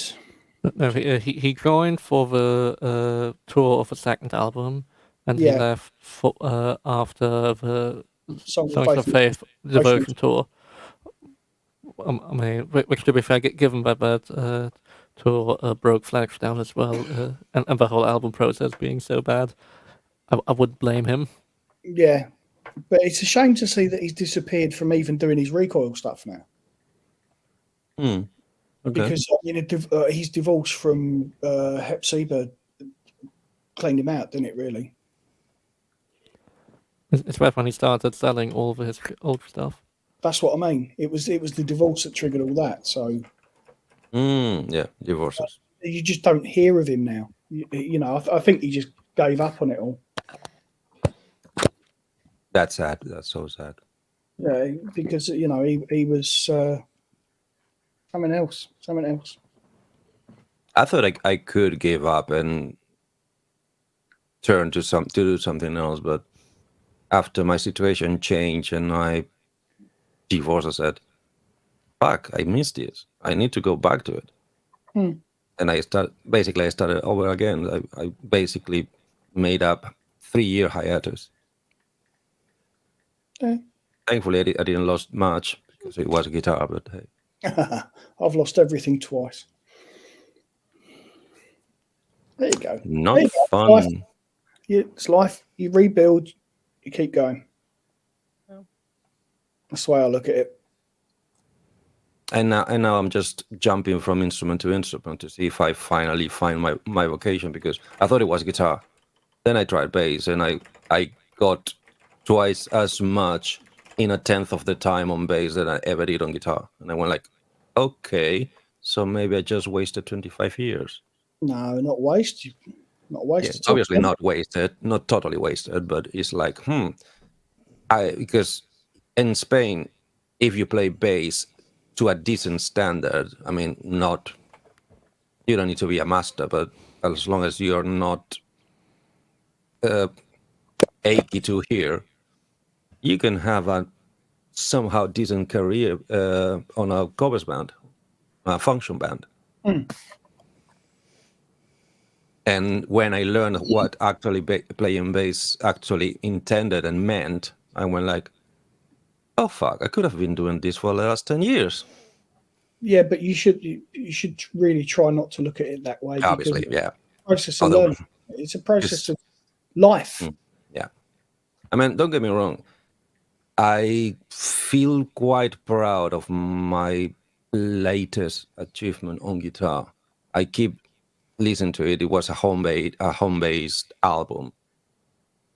But I still think that for what I could do and the means we put to it and everything, I think is the best thing I ever did.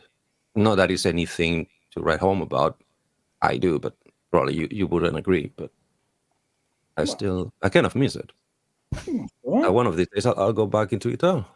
See what is left in there. Yeah. In the meantime, I'm keen on playing keyboards. Do what Even makes if you it's- happy. Do what makes you happy. That's all that matters. Oh, what makes me happy is writing original music. That's what makes me happy. Playing covers, it's kind of a torture, because who am I trying to fool? I'm not half as good as the people who wrote those songs. I will never play as well as they did on their sleep. Good way to learn that. Is the only way to learn. Is the best way to learn. I can't disagree with that. But it's not that hard to play better than the Sex Pistols. you can definitely manage that. You can play the same notes, but not better than they did, because the attitude and the miracle of being some of the worst musicians at the time and managing to sell tickets non-stop, that's playing really good. And I know what you mean. Yeah, I keep watching those documentaries because I'm learning about British pop history from the bands that were there, who did it, when they did it. And it's funny how many of them say that, oh, we started a band because we watched the Sex Pistols on stage. We look at each other and said, we can play better than them. So let's put a band together. And that's where you get your names now. Fuck. Well, OMD. The other ones, the ones before OMD. Mancunians. Damn it. The band that later did Blue Monday. No help? No? Okay. New Order. New Order, thank you. That's the one. Joy Division. Exactly, Joy. And what was the name for Joy Division? The first name? No, it was Joy Division, and then it became New Order. No, they had a previous name, then became Joy Division. Then the singer died and became New Order. Yeah. They had another name, something German. I mean, Joy Division is something German, technically. Okay. And it was something more awkward that the record label said, no way, we're not going to... No, the record label was very keen on... We Love Hitler? Something on those lines, yes. Yeah. Can't remember.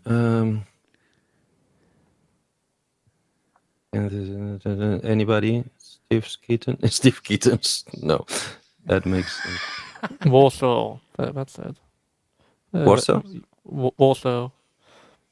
I think so. That rings a bell. Yeah. Then Joy Division, which was the German name for the Warsaw. Yeah, thank you, original. Also, Joy Division. Nice word out of your Nazi dictionary. Mm-hmm. You can look it up in your own time where it comes from. Well, sounds like one of the capitals in Poland. No, that's Warsaw. But Joy Division, that term is more something fun out of Nazi literature. Less politically correct. I get it. I mean, what is wrong about naming a band Warsaw? I mean, I don't know. I don't even know what it means. It's a big city in Poland. Yeah, Warsaw. Varsovia. Yeah. As opposed to Arsehole, which is just outside Croydon. Chris said it, saying it was called Stiff Kitten first, then Warsaw. No, I mean, Stiff Kitten, that's an even better name. Okay. That's interesting. That's not in the 3 films I watched. Right, gentlemen, I'm buggering off. Okay. All right, darling. All right, have fun. Take care. Have a nice trip tomorrow. Going up on Saturday. So, Oh, sorry. Yeah, the day after tomorrow. Anyway, I will speak to you all soon. Keep safe. You too. And be happy. Be lucky. Robert might even see you there. Yeah, hopefully see you there. If not, I'll be very disappointed. All right, well, if you do get out there... And annoyed. Comes trundling 5 minutes before the end. I did it. Flashlight minutes. Last one. What I mean. Okay, bye bye. I need to run. Right, Oh, mate. Take care, bud. See you. Take care. Hi. So let's talk about. More fun stuff. Well, it was meant to be fun because they sold a ton of their product, but it kind of mesmerizes me. Kent, have you seen a film called Fantabulos? Don't think so, no. Okay. Robert, you know the film I'm talking about? Nope. Okay. I'm just joining dots because I don't really know the history. Apparently, there was a series of films in England in the 70s, I assume, because of the picture quality, called Carry On, Yeah. that were basically designed around one guy. No. Okay. And at least that guy was in most of them, or made a career out of them. And that film is the story of that guy, but from his point of view, not from what the So people knew about him. Probably Kenneth Williams. Very probably. First of all, the film, because by accident, I first watched that one, Fantabulous, and then I managed, don't ask me how, to find Carry On Doctor for free on YouTube the same day. So I started watching that. Okay, I understand, but not really my type of humor.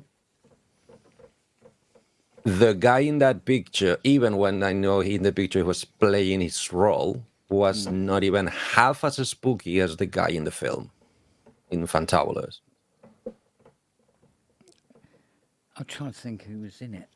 Who played him? It was the Welsh chappie. I know that the same actor did one of the roles in Tron Legacy, the guy that knew it Yeah. all, the Yeah. guy dressed in white. Yeah, he was in Passengers as well. What's his bloody name? Oh, he was doing the barman in Passengers, yeah. God, why can't I Because he remember has his a name? robot face. I have no clue. He's a really good actor. Oh, do you know what? I can't remember his name now. But as I said, He's Welsh. Fantabulosa. Okay. Then I couldn't understand why the guy in the film did such a Sheen, spooky thank role. you. Who? Michael Sheen. Yeah. Michael? That's Michael Sheen? Yep. I thought that was American. No, that's Charlie Sheen. Ah, okay. Sorry, my confusion. Yeah, Michael Sheen used to be married to Kate Beckinsale. Yeah. Just less Who? cocaine. Let's go. That's cocaine and trained at a proper drama school. The proper British drama school. Yeah, but somehow I just can't remember him in Tron Legacy. I don't know why. Because I know he's done tons of other stuff prior. I mean, That's it. Sousa is a fun character in Tron Legacy. Mm-hmm. It is. Yeah, but- Libations for everybody. I love that film. I assume nobody likes it and everybody bitches about it, but I love that film. Oh, I enjoyed it. Great soundtrack by Daft Punk. I really That's like one. Tron That's Legacy. one side of it. Tron Legacy. I mean, I really like the visual identity of it. I mean, the original is really rough to watch these days. The original Even The the original was Tron. rough to Why? watch back then. I think. I know, but it was at least no. novel. Wait. It was novel. Because that's another subject. Because let's take the Tron example.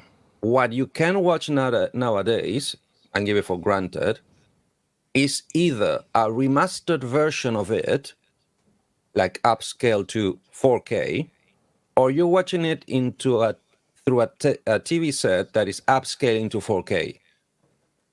Okay? If you Well, I watch it think- that way, it's really cringy to watch. If you can downsample your TV, mine has one mode that says movie. You put it back to VHS quality, it's still really pleasant to be watched. Yes, but it was supposed to be.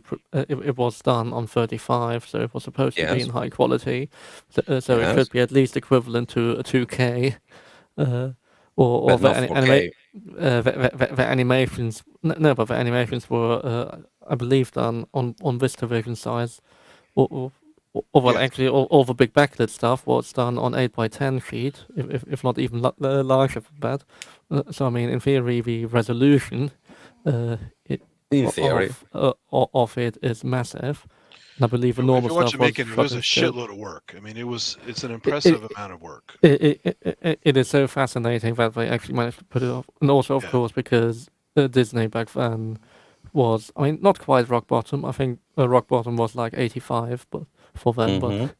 but Yeah, when they did all the cheesy films like the ones I'm watching now, the Mighty Ducks. Well, you say that there were some really weird and dark films that you didn't expect from Disney, but yes, there was a lot of shit. Hmm. I mean, it wasn't until Little Mermaid when they started doing the same thing every time and suddenly Mhm. became famous again, and it Yeah. all went downhill with standard Alan Menken musicals, which all have the Alan Menken bounce, where you can literally bounce through every song because Alan Menken, What? What's that? the composer Alan Menken, who's done Mhm. like most of the Disney musicals. Literally every Alan Menken song you can pretty much just bounce. Because that's the spirit they want to transmit. I get it. That's about it. Yeah. There's one Alan Menken musical I like, and that's the last proper stage musical he wrote, which is Little Shop of Horrors. So about Tron, because now I'm very confused. Because obviously when I watched it, happened to me the same thing happened when I watched Max Headroom. I thought everything but the people was CGI. Obviously, it wasn't because they didn't have the technology to render that type of. So later on Tokyo Films and how they did it, I learned that apparently from all the things that look like CGI, 90% of it was not CGI, it was drawn, was a standard animation Disney technology. No, I mean it was weirder, but It was done with optical printing, a lot of layers. yeah, Like I animation. mean the logo was one CGI company. The master control program was one CGI company. The light cycles was one CGI company, and then the what are the tanks and that sort of shit, and the flying things, that was another CGI company.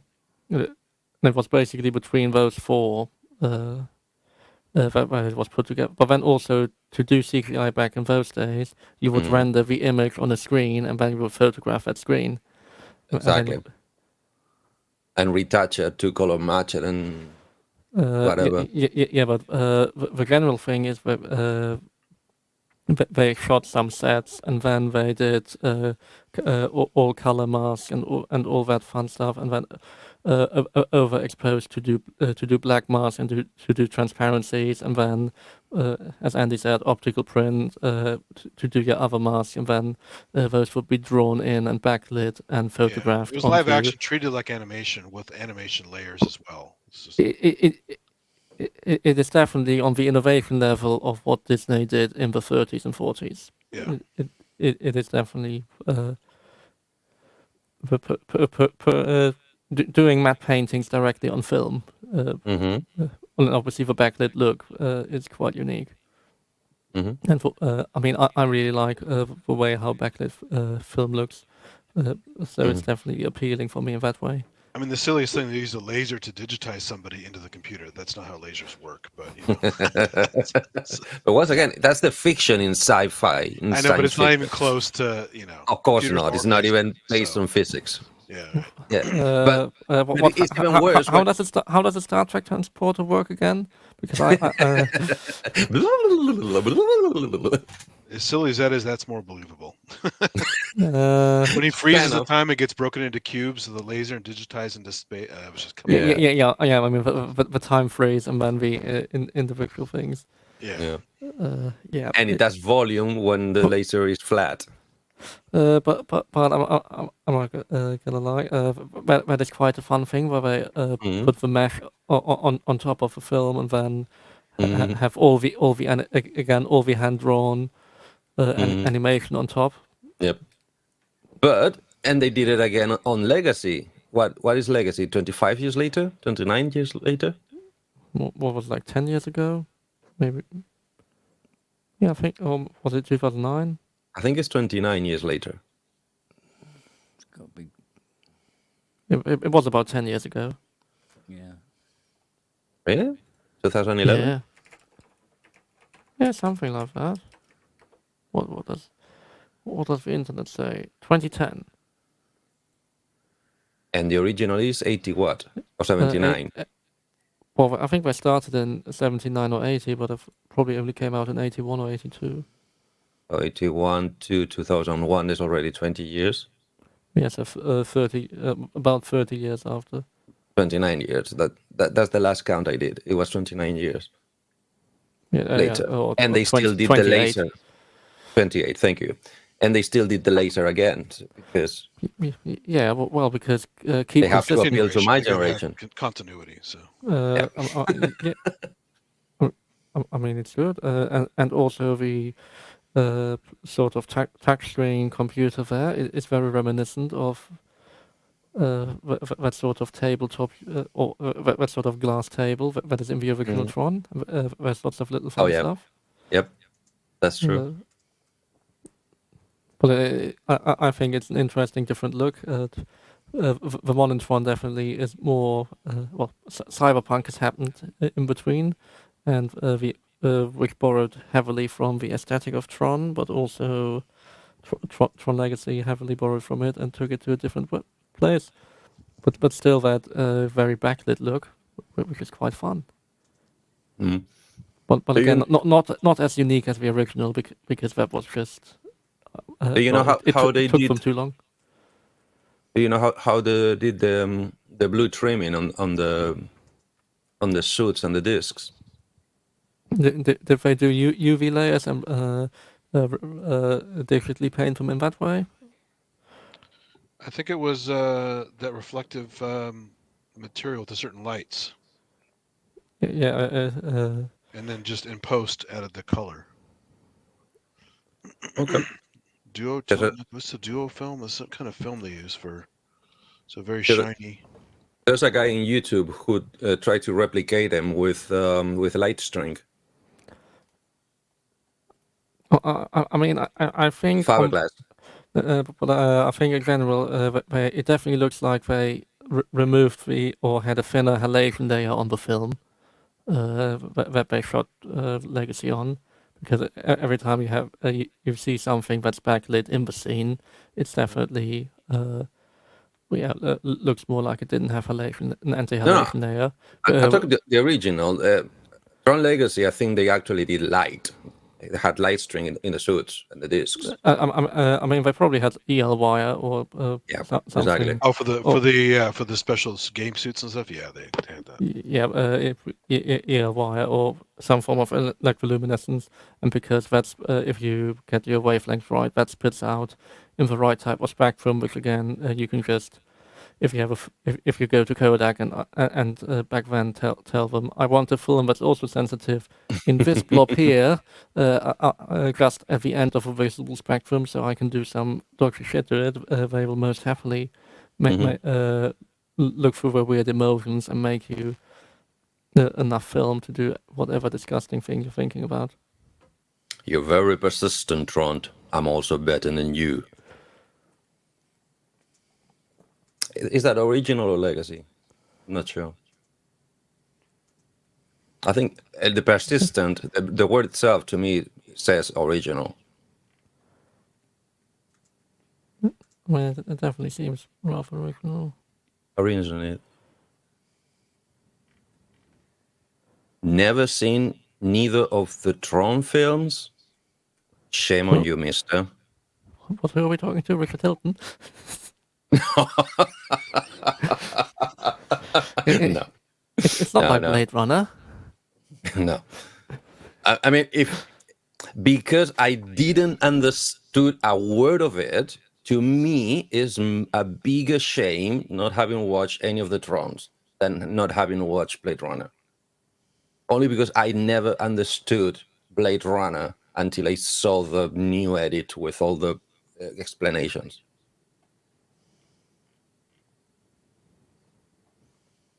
And because it's very close to my heart, I love Tron to bits. One of my favorite things about Tron is Wendy Carlos' score for that, because You know what? it is Not proper. to me. It is proper modern classical music, and then with all the synergy with stuff she did as well.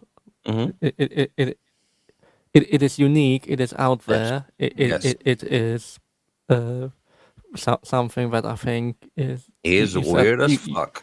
you sadly will never again really hear in cinema, or if No. you've seen, if you read a bit about the Avatar music, where they got all the stuff and tried to do weird music, and then if it got to the end, they were just like, yeah, we don't really like it being weird. Well, Can we it's do kind it of like more your normal Sonic again? Seasonings albums, right? Yeah, but Love but when I get I mean, Mr. and also if you like that sort of stuff from Wendy Carlos, I mean, Digital Moonscapes. Yeah, all those things. Yeah. What an amazing record! Mr. Hilton saw Tron on release. Good for you, sir. I'm really jealous. Envious. Whatever. Which one applies?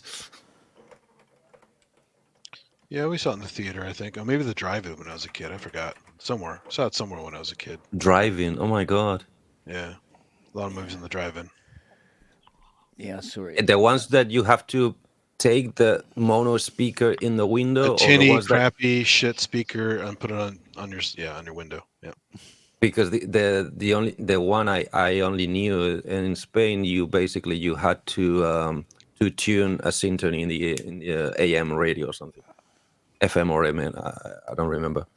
They have a specific But frequency. later on, they did that because of the speaker problems. Too much maintenance, too many complaints, and people stealing speakers. And Yep.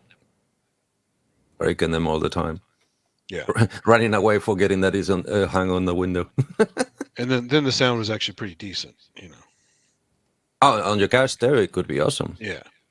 I mean, I think it was only AM, like you said, but it's still better than the damn speaker was. Yeah, because it's very short range. It's just from the projection booth to your car. It's not. But AM has a horrible sound quality in general. But That's it. well, it's very Well, you can trick with it. but frequency yes, response is pretty shit on it. So. Well, no. If you have enough spectrum available, then it's But fine. they don't, though. I mean, I listened to yeah. AM rock radio growing up, and it was horrible. Yeah, I mean, that's the thing. If you need a lot of spectrum to make it work, and your background noise is going to be proportional to the noise you will hear demodulated. I think they really meant it for talk, and that's why a lot of talk stations are still on AM radio. I mean, it's also longer transmission. Yeah. Yeah. And that does that also mean that it requires less power for the same distance? No, because you have a lot. You're losing a lot of power with AM. Okay. Because you need. Or it depends how much you compress your signal going into the AM radio. Tones.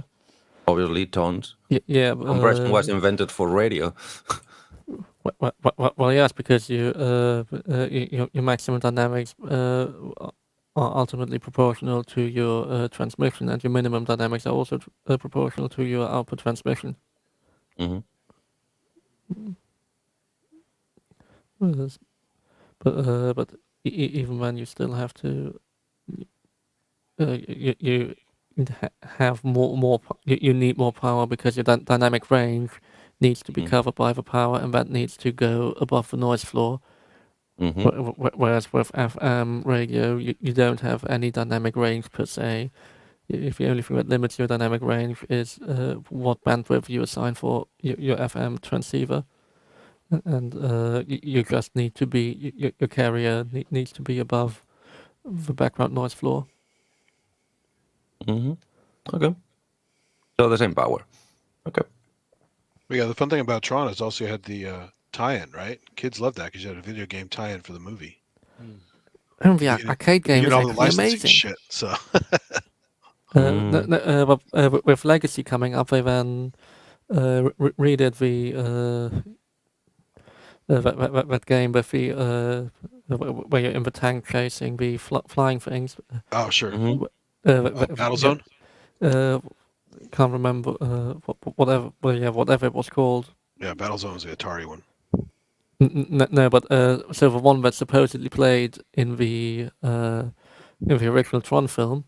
Yeah, that's called Tron. Yeah, just Tron. Yeah, but obviously originally they made the arcade light cycle game. They called it But Space Panic, Space Paranoid, or Space Panic, and the Space Paranoid, I think. Yeah, but yeah. when Legacy came out, I was about to they redid that online, and it was just so much fun. That's another CGI that they had to do, the games in the arcade. At least the ones they showed. That was CGI. There was no arguing about it. Was it? Or was it just... I mean, it's just the same footage they used for the film, or ultimately comes from the same stuff they used, so they just connected to the CRT. Probably, but still, that's CGI. A pneumatic from whatever... Well, no idea how much CGI, but I mean, yeah, those wireframes are probably mostly CGI. But, I mean, they connected whatever to it, and then filmed those scenes. Mm-hmm. Those films. Right. One that Check on Fiona. Make sure she's okay. Just give her a bottle of wine and she'll be fine. Yeah, no, she's Yeah. really not very well at all. Go and see Oh, her, sorry about that. Some water or whatever. I'll see what she's doing. the one it felt to me silly because of the CGI was the Lawnmower Man. First one. Well, the CGI was pretty shit, right? I mean, so, I think it not because the CGI is shit, because I think by the time it was for the time it wasn't so bad. It's so great because not Toy Story came out not that long after, to be honest. probably 5 years later, right? I mean, And something like that. Yeah, it was a few years later, but I mean, and for there was Toy other stuff that people were doing on their home computers that looked better than Yep. Lawnmower Man. Really? You had Donkey Kong Country running on a SNES, which looked better. Oh yeah, definitely. But for Toy Story, the story it's in my head is that they had to develop the hardware specifically to be able to render the film. I thought it was just standard Silicon graphics.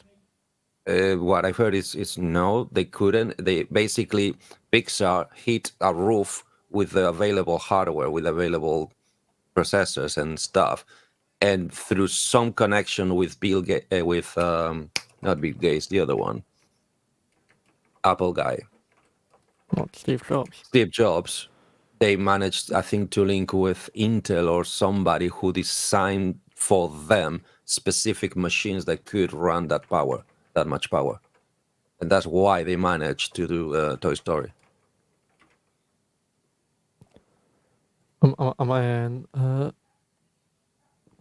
Pixar, they were already very clever people when it was the Lucasfilm computer division.